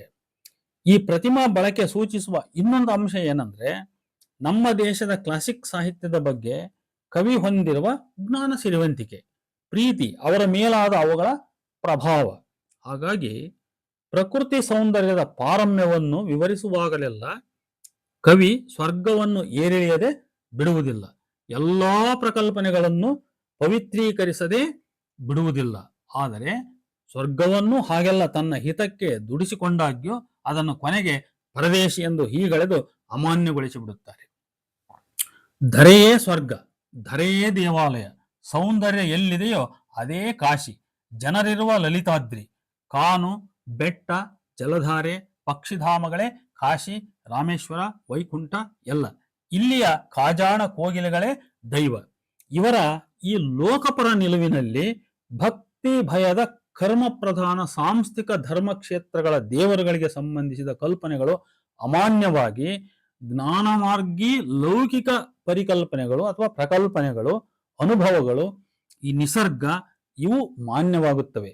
ಈ ಲೋಕಪರ ಕಾಳಜಿ ಪ್ರೀತಿಯೇ ಕವಿಯ ಪ್ರಗತಿಪರ ಚಿಂತನೆಯ ಒಂದು ಮುಖ್ಯವಾದ ಮಗ್ಗಲು ಅಥವಾ ಅದರ ಒಂದು ಆಸ್ಪೆಕ್ಟ್ ಅಂತ ನಾವು ಕರಿಬಹುದು. ಈ ಸಂಕಲನದಲ್ಲಿ ಗಮನಿಸಬೇಕಾದ ಇತರೆ ಕೆಲವು ಅಂಶಗಳು ಅಂತಂದ್ರೆ, ಬಯಲು ತೊರೆದು ಮಲೆಯ ಹರಸಿ ಹೋಗ ಬಯಸುವ ಕವಿ ಒಬ್ಬ ಪಲಾಯನವಾದಿಯೇ ಅನ್ನೋದು ಒಂದು ಕ್ವಶನ್ ಹೇಳ್ತದೆ. ಆಮೇಲೆ ಮಲೆನಾಡ ಸೌಂದರ್ಯದ ಯಥಾವತ್ ಚಿತ್ರಣ, ಕೀಟ್ಸ್, ವರ್ಡ್ಸ್ವರ್ತ್ ಮೊದಲಾದ ರೊಮ್ಯಾಂಟಿಕ್ ಕವಿಗಳ ಪ್ರಭಾವ ಕವಿಯ ಮೇಲಿರುವುದನ್ನು ವಿಮರ್ಶಕ ಜಗತ್ತು ಗುರುತಿಸಿದೆ. ಇದು ಹಳೆ ಮಾತಿದು. ಮೇಲಿನ ಚರ್ಚೆಯಲ್ಲಿ ಕಂಡಂತೆ ಪ್ರಕೃತಿಯಲ್ಲಿ ಚೈತನ್ಯವನ್ನ ಹುಡುಕುವ ಅಂಶ ವರ್ಡ್ಸ್ವರ್ಥಿಯನ್ ಅನಿಸುತ್ತದೆ. ಪ್ರಕೃತಿಯಲ್ಲಿ ಚೈತನ್ಯವನ್ನ ಹುಡುಕುವ ಅಂಶ ವರ್ಡ್ಸ್ವರ್ಥಿಯನ್ ಅನಿಸುತ್ತದೆ. ಹಾಗೆಯೇ ಬಯಲು ಧಿಕ್ಕರಿಸಿ ಮಲೆ ಹರಸಿ ಹೋಗುವಲ್ಲಿ ಕೀಟ್ಸಿಯನ್ ಪಲಾಯನವಾದಿ ಅಂಶವಿದ್ದಂತೆ ಕಾಣುತ್ತದೆ. ವರ್ಡ್ಸ್ವರ್ತ್ ಮಾದರಿಯಲ್ಲಿ ಭೂತಕಾಲದ ಅನುಭವಗಳನ್ನು ಸ್ಮರಿಸುತ್ತಾ ರಚಿಸಿದ ಕವನ ಹೋಗುವೆನು ನಾ ಎಂಬ ಕವನ ಮೇಲಿನ ಎರಡೂ ವಿಚಾರಗಳನ್ನು ಗರ್ಭೀಕರಿಸಿಕೊಂಡಿದೆ. ಅಷ್ಟೇ ಅಲ್ಲ, ಮಲೆನಾಡ ಬದುಕಿನ ಕಾನಿನ ಸಮಗ್ರ ಚಿತ್ರಣವನ್ನು ದಾಖಲಿಸಿಕೊಂಡಿದೆ. ಆದ್ದರಿಂದ ಈ ಕವನದ ಸುತ್ತ ಮೇಲಿನ ಎರಡು ಅಂಶಗಳನ್ನು ಚರ್ಚಿಸುವುದು ಉಚಿತ. ಮಲೆಯ ಹೆಣ್ಣೋ ಬಯಲ ಹೆಣ್ಣೋ ಒಲುಮೆ ಇದ್ದರೆದೆಯಲಿ, ಎಲ್ಲ ಚೆನ್ನು ಎಲ್ಲ ಹೊನ್ನು ಭೇದವಿಹುದೆ ಬೆದೆಯಲಿ ಅಂತ ಹೇಳ್ತಾರೆ ಅವರು. ಮಲೆಯ ಹೆಣ್ಣೋ ಬಯಲ ಹೆಣ್ಣೋ ಒಲುಮೆ ಇದ್ದರೆದೆಯಲಿ, ಎಲ್ಲ ಚೆನ್ನು ಎಲ್ಲ ಹೊನ್ನು ಭೇದವಿಹುದೆ ಬೆದೆಯಲಿ ಎಂದು ಹಾಡುವ ಕವಿ ಮಲೆ ಬಯಲುಗಳ ಸೌಂದರ್ಯಗಳ ನಡುವೆ ತರತಮ ಭಾವನೆ ತಾಳದೇ ಇದ್ದರೂ ಮೂಲತಃ ಮಲೆನಾಡಕೋರನಾದ ಕವಿಗೆ ಕೊನೆಗೂ ಬಯಲು ಬೇಸರವೆನಿಸದೆ ಬಿಡುವುದಿಲ್ಲ. ಬೇಸರಾಗಿದೆ ಬಯಲು ಸೀಮೆಯ ಬೋಳು ಬಯಲಿನ ಬಾಳಿದು ಅವರು ಅನ್ನೋದೇ ಬಿಡುವುದಿಲ್ಲ. ಕವಿಗೆ ನಗರದ ಗಲಿಬಿಲಿಯ ಬದುಕು, ಅಲ್ಲಿಯ ಯಾಂತ್ರಿಕತೆ, ಜಾತಿ ಭೇದ, ಧಾರ್ಮಿಕ ನೀತಿ ನಿಯಮ ಇತ್ಯಾದಿ ಕಟ್ಟುಪಾಡುಗಳ ಬಂಧನ ಇದಾವುದು ಕೂಡ ಹಿಡಿಸುವುದಿಲ್ಲ. ಅದು ನಖದಂಷ್ಟ್ರ ಭೀಷಣ ಪಡಂಭೂತವನ್ನು ಹೋಲಿ ಬಿದ್ದಿದೆ. ಇದಕ್ಕೆ ಭಿನ್ನವಾಗಿ ಮಲೆನಾಡಿನಲ್ಲಿ ನಗರ ನಾಗರಿಕತೆಯ ಗಲಿಬಿಲಿ ಅಲ್ಲಿ ಸೋಂಕದು ಸುಳಿಯದು. ದೇಶ ದೇಶದ ವೈರ ಯುದ್ಧದ ಸುದ್ದಿಯೊಂದು ತಿಳಿಯದು ಅಂತ ಹೇಳ್ತಾರೆ ಅವರು. ಆದ್ದರಿಂದಲೇ ಕವಿಗೆ ಮಲೆನಾಡಿನೆಡೆ ಪಯಣಿಸುವ ಹುಚ್ಚು. ಅನಿವಾರ್ಯವಾಗಿ ನಗರದಲ್ಲಿ ಬದುಕಿರುವ ಕವಿ ಮನಸ್ಸು ಸದಾ ಮಲೆನಾಡಿನಲ್ಲೇ ಸುಳಿದಂತೆ ಕಾಣುತ್ತದೆ. ಅಲ್ಲದೆ ಮೊದಲೇ ಇಲ್ಲಿ, ಅಲ್ಲಿ ನಮ್ಮನೆ, ಇಲ್ಲಿ ಸುಮ್ಮನೆ ಎಂದು ಬಯಲಿನಲ್ಲಿ ಬಾಳುತ್ತಿರುವ ಕವಿಗೆ ಪಟ್ಟಣದ ಹಕ್ಕಿ ಕೂಗು ಮೂಲ ನಾಡಿನ ನೆನಪು ತಂದೆಳೆದು ಪ್ರಚೋದಿಸುತ್ತದೆ. ಪಟ್ಟಣದಲ್ಲಿ ಹೊರಸು ಹಕ್ಕಿ ಎಂಬ ಕವಿತೆಯಲ್ಲಿ ವ್ಯಕ್ತವಾಗಿರುವಂತೆ ದೂರದ ಹೃದಯ ಬಂಧುಗಳು ಹಠಾತ್ತಾಗಿ ಹತ್ತಿರ ಬಂದಾಗ ಆಗುವ ಹರ್ಷವನ್ನ ಉಂಟು ಮಾಡುವ ಹಕ್ಕಿಯ ಹೊನಲು ಕವಿಯ ಊರಿನ ಗದ್ದೆ, ತೋಟ, ಬಯಲು, ಬೆಟ್ಟ, ಬನದ ನೋಟ ಎಲ್ಲವನ್ನೂ ನೆನಪಿಗೆ ತಂದೆಸೆಯುತ್ತದೆ. ಆ ಪುಟ್ಟ ಹಕ್ಕಿಯಲ್ಲಿ ತನ್ನ ದೊಡ್ಡ ಮಲೆಯ ಹಳ್ಳಿಯೇ ಅಡಗಿದೆ ಎನ್ನುತ್ತಾರೆ ಕವಿ. ಮಲೆನಾಡ ಕೂಸಾದ ಕವಿ ಆ ನಾಡ ತೊರೆದು ಬಾಳಲಾರರು. ಅದು ಕವಿಯ ಆತ್ಮರತಿ. ಅವಳಿಲ್ಲದ ಬದುಕು ನಶ್ವರ. ಹಾಗಾಗಿ ಸದಾ ಅವಳ ಮಡಿಲ ಸೇರುವ ಹುಚ್ಚು ಕವಿಗೆ. ಕಾಡು ಮಲೆಗಳ ನಲೆವ ಹುಚ್ಚಿನ ಕಿಚ್ಚು ಹೃದಯದಿ ರೇಗಿದೆ ಅನ್ನುವಂತ ಒಂದು ಸಾಲು ಬರ್ತದೆ. ಕಾಡು ಮಲೆಗಳ ನಲೆವ ಹುಚ್ಚಿನ ಕಿಚ್ಚು ಹೃದಯದಿ ರೇಗಿದೆ. ಆ ನಾಡು ನೆನೆದರೆ ಸಾಕು ಕವಿಗೆ ಎಲ್ಲಿಲ್ಲದ ರೋಮಾಂಚನ. ಆಹಾ, ನೆನೆದರೆ ಸಾಕು ನನ್ನೆದೆ ಯುಕ್ಕಿ ಮೈಯನೆ ಮರೆಯುವುದು. ಅಲ್ಲಿ ಸದಾ ಸುಖದಲ್ಲಿ ತೇಲಿದ ಕವಿಗೆ ಕಾಲ ಸರಿಯುವುದೇ ಅರಿವಿಗೆ ಬಾರದು. ಅಲ್ಲಿ ಸಗ್ಗವೇ ಸೂರೆ ಹೋಗಿದೆ. ಅಲ್ಲಿಯ ಪ್ರಾಣಿ, ಪಕ್ಷಿ, ಗಿಡ ಇತ್ಯಾದಿಗಳ ಹೆಸರುಗಳು ಕೇವಲ ಹೆಸರುಗಳಲ್ಲ, ಅವು ಸಾಹಸಗಳ ಕಿಡಿಗಳು. ಅಲ್ಲಿ ತಮ್ಮ ಬಯಕೆಯಂತೆ ಅರಿವು ತೊರೆದು ಇರುವುದು ಕವಿಗೆ ಸಾಧ್ಯವಾಗುತ್ತದೆ. ಆ ತಿಳಿವು ಮೂಡುವುದು ಸಹ ಅಲ್ಲಿಯೇ. ಅದು ಅಂದ್ರೆ ಅರಿವು ತೊರೆದು ಇರುವಿನೊಂದಿಗೆ ಬದುಕ್ತಕ್ಕಂಥ ಈ ಪ್ರಜ್ಞೆ ಬರ್ತಕ್ಕಂಥದ್ದು ಕೂಡ ಅದೇ ಮಲೆನಾಡಿನಲ್ಲಿ, ಅದು ನಗರದಲ್ಲಿ ಬರಲ್ಲ. ಅದು ತಿಳಿಯದಿರುವುದೇ ತಿಳಿವು ಎಂಬುವ ನನ್ನಿ ಆ ಎಡೆ ತಿಳಿಯುವುದು. ನೋಡು, ತಿಳಿಯದಿರುವುದೇ ತಿಳಿವು ಎಂಬುವ ನನ್ನಿ ಆ ಎಡೆ ತಿಳಿಯುವುದು. ತಿಳಿಯೇ ನೋವಿದೆ ತಿಳಿಯದಿರುವುದೇ ಜಾಣ್ಮೆ ಎಂಬರಿ ಉಳಿಯುವುದು ಅಂತ ಹೇಳ್ತಾರೆ ಅವರು. ತಿಳಿಯೇ ನೋವಿದೆ, ನಾವು ಅರ್ಥ ಬಿಟ್ರೆ ಅಲ್ಲಿ ನೋವು ಶುರುವಾಗ್ಬಿಡ್ತದೆ. ಅದು ತಿಳಿಯದಿರುವುದೇ ಜಾಣ್ಮೆ, ಅಲ್ಲಿನೇ ಸುಖ ಇರೋದು ಅಂತ. ಹೀಗೆ ಆದ್ದರಿಂದ ಬಯಲು ತೊರೆದು ಮಲೆಯ ಸೇರುವ ಹುಚ್ಚು ಕವಿಗೆ. ಬಯಲಿನ ನಗರದ ನಾಗರಿಕ ಬದುಕಿನ ಭೀಭತ್ಸತೆಗೆ ವಿಮುಖವಾಗಿ ಸ್ವರ್ಗಲೋಕದ ಮಲೆಯ ಹರಸಿ ಹೋಗುವ ಈ ನಿಲುವೇ ಕೀಟ್ಸಿಯನ್ ಪಲಾಯನವಾದವೆನಿಸುತ್ತದೆ. ಬಯಲು ತೊರೆದು ಮಲೆಯ ಸೇರುವ ಹುಚ್ಚು ಬಯಲಿನ ನಗರದ ನಾಗರಿಕ ಬದುಕಿನ ಭೀಭತ್ಸತೆಗೆ ವಿಮುಖವಾಗಿ ಸ್ವರ್ಗಲೋಕದ ಮಲೆಯ ಹರಸಿ ಹೋಗುವ ಈ ನಿಲುವು ಏನಿದೆಯಲ್ಲ, ಇದನ್ನೇ ನಾನು ಕೀಟ್ಸಿಯನ್ ಪಲಾಯನವಾದ ಅಂತ ನಾನಂತೇನೆ. ಇನ್ನು ಕೊನೆಯದಾಗಿ ಮಲೆನಾಡಿನ ಬದುಕಿನ ಸೌಂದರ್ಯದ ಯಥಾವತ್ ಚಿತ್ರಣ ಕುರಿತು ಕವಿ ಹೇಳಿರೋದನ್ನು ಒಂದಷ್ಟು ನಾವು ವಿವೇಚನೆ ಮಾಡಬಹುದು. ಪ್ರಕೃತಿಯನ್ನು ಅತ್ಯಂತ ರಮ್ಯ ಭಾವದಿಂದ ಸರ್ವೇಂದ್ರಿಯಗಳನ್ನು ತೆರೆದು ಆಸ್ವಾದಿಸುವ ಕವಿ ಪ್ರಕೃತಿಯನ್ನ ತನ್ನಂತರಂಗಕ್ಕೆ ಆವಾಹಿಸಿಕೊಂಡು ಅಲ್ಲಿ ಅದನ್ನ ಒಡಮೂಡಿಸಿಕೊಳ್ಳುತ್ತಲೇ ಮತ್ತೆ ತಾನೇ ಆ ಪ್ರಕೃತಿಯಾಗಿ ಒಡಮೂಡುವ ಕ್ರಿಯೆ ಬಹಳ ಮಹತ್ವದ್ದು. ಈ ಆಶಯವನ್ನು ಕಟ್ಟಿಕೊಡುವ ಕೆಲವು ಸಾಲುಗಳು ಇಂತಿವೆ. ಹಸುರೆತ್ತಲ್ ಕಡಲಿನಲ್ಲಿ ಹಸುರ್ಗುಟ್ಟಿತೋ ಕವಿ ಆತ್ಮಂ ಹಸುರ್ ನೆತ್ತರ್ ಒಡಲಿನಲ್ಲಿ ಅಂತ ಹೇಳ್ತಾರೆ ಅವರು. ಹಸುರ್ ನೆತ್ತರ್ ಹೊಡಲಿನಲ್ಲಿ, ಹಸುರು ಅನ್ನುವಂತ ಕವನ. ಇಲ್ಲದುವೇ ಶೂನ್ಯಂ ಬೊಕ್ಕು ಕಣ್ಣಾಚಗೂ ಕಲ್ಪನೆಗೂ ಮೆಕ್ಕು ನೋಡುತ್ತಾ ನೋಡುವ ನಾನು ಮೇಲಾದೆನು ನಾನು ಕಿಟಕಿ ಕಣ್ಣು ಅನ್ನುವಂತ ಒಂದು ಕವನದಲ್ಲಿ ಸೃಷ್ಟಿಯನ್ನು ಸವಿಯುತ್ತಲೇ ಸೃಷ್ಟಿಯೊಂದಿಗೆ ತಾದಾತ್ಮತೆಯನ್ನ ಏರ್ಪಡಿಸಿಕೊಂಡು ತಾನೇ ಸೃಷ್ಟಿಯಾಗಿ ಒಡಮೂಡುವುದೇ ಕುವೆಂಪು ಪ್ರತಿಭೆಯ ಒಂದು ಮಹೋನ್ನತಿ. ಮೈ ಮನಸ್ಸನ್ನೆಲ್ಲ ಮಲೆನಾಡನ್ನಾಗಿಸಿಕೊಂಡ ಕವಿ ವೈವಿಧ್ಯಮಯ ಚಿತ್ರಣಗಳ ಮೂಲಕ ತವರುಗಾಡಿನ ಬದುಕನ್ನ ಯಥಾವತ್ತಾಗಿ ಹೆಣೆದಿದ್ದಾರೆ. ಸೂರ್ಯೋದಯ, ಚಂದ್ರೋದಯ, ಬೆಳಗು, ಸಂಜೆ, ಆಕಾಶ, ಮೋಡ, ಭೂರಮಣೀಯತೆ, ಬೆಟ್ಟ, ಹಸುರು, ನಿಂತ ಮರ, ಹಕ್ಕಿಗಳ ಹಾರಾಟ, ಇಂಚರ, ದನಕರುಗಳು ಇತ್ಯಾದಿಗಳೆಲ್ಲ ಇಲ್ಲಿ ಜೀವ ತುಂಬಿ ನಿಂತಿವೆ, ಪವಿತ್ರೀಕರಣಗೊಂಡಿವೆ.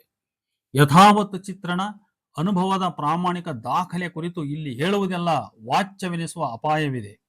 ಆದ್ದರಿಂದ ಕವನಗಳ ನೇರ ಸ್ಪರ್ಶನವೇ ಸೂಕ್ತ. ಆದರೂ ಈ ಕುರಿತು ಒಂದೆರಡು ಮಾತು ಪ್ರಾಸಂಗಿಕವಾಗಿ ಪ್ರಸ್ತಾಪಿಸಬೇಕಾಗುತ್ತದೆ. ಮುಂಗಾರು ಕವನದಲ್ಲಿ ಮುಂಗಾರನ್ನ ರಕ್ಕಸಿ ಎಂದು ಚಿತ್ರಿಸಿದ್ದಾರೆ ಕವಿ. ಗುಡುಗು ಮಿಂಚನ್ನ ಗರ್ಭೀಕರಿಸಿಕೊಂಡು ಮುಡಿಗೆದರಿ ರಕ್ಕಸೆ ವ್ಯಜ್ಯಗಳನ್ನಿಡುತ್ತಾ ಬರುತ್ತಾಳೆ. ಮುಂಗಾರು ಗೂಳಿ ಗುಟುರುತ್ತದೆ, ಕತ್ತಲೆ ಹಾವಾಗಿ ಹರಿದು ಮಲೆನಾಡು ನುಂಗುತ್ತದೆ. ಕಾರ್ಮೋಡ ಮಸುಗುವುದನ್ನು ಹೀಗೆನ್ನುತ್ತಾರೆ ಕವಿ. ಕಾಳಿಯ ಕೇಶದ ತಿಮಿರವು ಮುಸುಗಿತು, ಕಾರ್ಮೋಡದೊಡಲಿಂದ ಹುಟ್ಟುವ ಮಿಂಚು ಕಾಳಿಯ ಕಂಗಳ ಕೆಂಬೆಳಕು ಇತ್ಯಾದಿ. ಆಗ ಹಕ್ಕಿ ಮರದಿಂದ ಓಡಿ ಹುಲ್ಲಿನ ಹೆಕ್ಕೆಯಲ್ಲಿ ಮರಿಗಳ ನಪ್ಪಿ ಬೆಚ್ಚಗೆ ಮಲಗುತ್ತವೆ. ಬಯಲಲ್ಲಿ ಮೇಯುವ ತುರುಗಳು ಕೊಟ್ಟಿಗೆಗೆ ಓಡಿದರೆ ಅಂಬಾ ಎಂದು ಕರುಗಳು ಓಡುತ್ತವೆ. ಆಲಿಕಲ್ಲು ಬೀಳುತ್ತವೆ, ಹುಡುಗರು ಆಯ್ದು ತಿನ್ನುತ್ತಾರೆ ಇತ್ಯಾದಿ. ಒಟ್ಟಾರೆ ಮುಂಗಾರಿನಲ್ಲಿ ಮಳೆಯು ಹುಟ್ಟುವಾಗಿನ ಸಂದರ್ಭದಲ್ಲಿನ ಭೌತಿಕ ವಾತಾವರಣವನ್ನು ಯಥಾವತ್ತಾಗಿ ಕಣ್ದರ್ಶಿಸುತ್ತದೆ ಈ ಕವನ. ಮಲೆನಾಡ ಬದುಕಿನ ಯಥಾವತ್ ಚಿತ್ರಣಕ್ಕೆ ಹೋಗುವೆನು ನಾ ಕವನವೂ ಕೂಡ ಒಂದು ಉದಾಹರಣೆ. ಪ್ರಕೃತಿಯ ವಿದ್ಯಮಾನಗಳ ಯಥಾವತ್ತತೆಗೆ ಕಲೆಯ ಸೊಬಗಿನ ಕುಪ್ಪಸ ಉಡಿಸಿದ ಸರಳ ಭಾಷೆಯ ಕವನ ಲಲಿತಾದ್ರಿ. ಬಯಲ ಸೀಮೆಯ ಬೆಳಗಿನ ಸೊಬಗನ್ನ ಹಂತ ಹಂತವಾಗಿ ಬೆಳಗು ಮೂಡುವಾಗ ಬಯಲು ಸೀಮೆಯ ಭೌತಿಕ ಪರಿಸರದಲ್ಲಾಗುವ ಬದಲಾವಣೆಗಳನ್ನು ಅತ್ಯಂತ ಪ್ರಾಮಾಣಿಕವಾಗಿ ಮುದ್ರಿಸಿದ್ದಾರೆ ಭಾದ್ರಪದದ ಬಯಲು ಸೀಮೆ ಎಂಬ ಕವನದಲ್ಲಿ. ಹಳದಿ ಹೊನಲು ಹರಿದು ಹೋಯಿತು ಮತ್ತೆ ಕೆಂಪಿ ನೋಕುಳಿ. ನೋಡು, ಹಳದಿ ಹೊನಲು ಹರಿದು ಹೋಯಿತು ಮತ್ತೆ ಕೆಂಪಿ ನೋಕುಳಿ. ಮದುವೆಯಾಯಿತು ಹೊಸಗೆಯಾಯಿತು ಉಷಗೆ ಮೂಡು ಬಾನಲಿ. ಕಂಪಿ ನುಸಿರ ನೆಸೆಯ ಸುಸಿಲು ಹಬ್ಬವಾಯಿತು ಹೊಲದಲ್ಲಿ ಅಂತ ಹೇಳ್ತಾರೆ. ಕಂಪಿ ನುಸಿರ ನೆಸೆಯ ಸುಸಿಲು ಹಬ್ಬವಾಯಿತು ಹೊಲದಲ್ಲಿ. ಪ್ರಕೃತಿ ಸೌಂದರ್ಯವನ್ನ ದೇಶೀಯ ಬದುಕಿನ ಸಜೀವ ಚಿತ್ರದೊಂದಿಗೆ ಸೆರೆ ಹಿಡಿದಿರುವ ಕವನ ಆಕಾಶದ ಹೆಬ್ಬಯಲಿನಲ್ಲಿ. ನನ್ನಿಳೆಯೀ ಹಸುರ್ಬಯಲಿ, ನೋಡು, ನನ್ನಿಳೆಯೀ ಹಸುರ್ಬಯಲಿ ಎಳೆ ಗರುಕೆಯ ಹಾಸಿನಲ್ಲಿ ಚಲಿಸದ ಒಲೆ ಚಲಿಸುತ್ತಿವೆ ಮೇಯುತ್ತಿಹ ಗೋವು. ಮೃದುಗಾಳಿಯು ಬೀಸುತ್ತಿರೆ ಹರೆ ಹರೆಯಲಿ ತಿಳಿರೆಲೆಯಲಿ ಮರ್ಮರ ದನಿ ಗೈಯುತ್ತಿದೆ ಎಲೆ ತುಂಬಿದ ಮಾವು. ಹೊಸ ಹಸಲೆಯ ಹಸುರೆದೆಯಲಿ ಮುದ್ದಾಗಿಹ ಬಿಳಿ ಕುರಿಮರಿ ನೆಗೆಯುತ್ತಿರೆ ಚಿಗಿಯುತ್ತಿರೆ ಕಂಠದೊಳೆಹ ಕಿಂಕಿಣಿಯು ಟಿಂಟಿಣಿ ಟಿಣಿ ಟಿಂಟಿಣಿ ಟಿಣಿ ಸಂತೋಷವ ಘೋಷಿಸುತ್ತಿರೆ ಸುಖವಲ್ಲವೇ ಅಂತ ಪ್ರಶ್ನೆ ಮಾಡ್ತಾರೆ ಅವರು. ನೋಡಿ, ಹೀಗೆ ಪಕ್ಷಿಕಾಶಿಯು ಹೊಂದಿರಬಹುದಾದ ಹಲವಾರು ಅರ್ಥಗಳಲ್ಲಿ ಕೆಲವು ಅರ್ಥಗಳ ಸುತ್ತ ಕುವೆಂಪು ಜನ್ಮ ಶತಮಾನೋತ್ಸವದ ಆವತ್ತಿನ ಸಂದರ್ಭದಲ್ಲಿ ನಾನು ವಿವೇಚಿಸಿರ್ತಕ್ಕಂಥದ್ದು ಒಂದು ಅರ್ಥಪೂರ್ಣವಾದ ಕ್ರಿಯೆ, ಒಂದು ಅನುಸಂಧಾನ ಅಂತ ನಾನು ಅನ್ಕೊಂಡಿದ್ದೇನೆ. ನಾನು ಮೊದಲಿಗೆ ಆರಂಭದಲ್ಲಿ ಸ್ವಲ್ಪ ವಿಮರ್ಶೆಯ ಬಗ್ಗೆ, ಸಾಹಿತ್ಯ ವಿಮರ್ಶೆಯ ಬಗ್ಗೆ ಒಂದಷ್ಟು ಒಲವನ್ನು ಬೆಳೆಸಿಕೊಂಡು ಒಂಚೂರು ಸಣ್ಣ ಪುಟ್ಟ ಪ್ರಯತ್ನ ಮಾಡಿದ್ದೇನೆ. ಅದನ್ನು ತಮ್ಮೊಂದಿಗೆ ಈ ವಿಡಿಯೋದ ಮುಖಾಂತರ ಹಂಚಿಕೊಂಡಿದ್ದೇನೆ. ನಮಸ್ಕಾರ.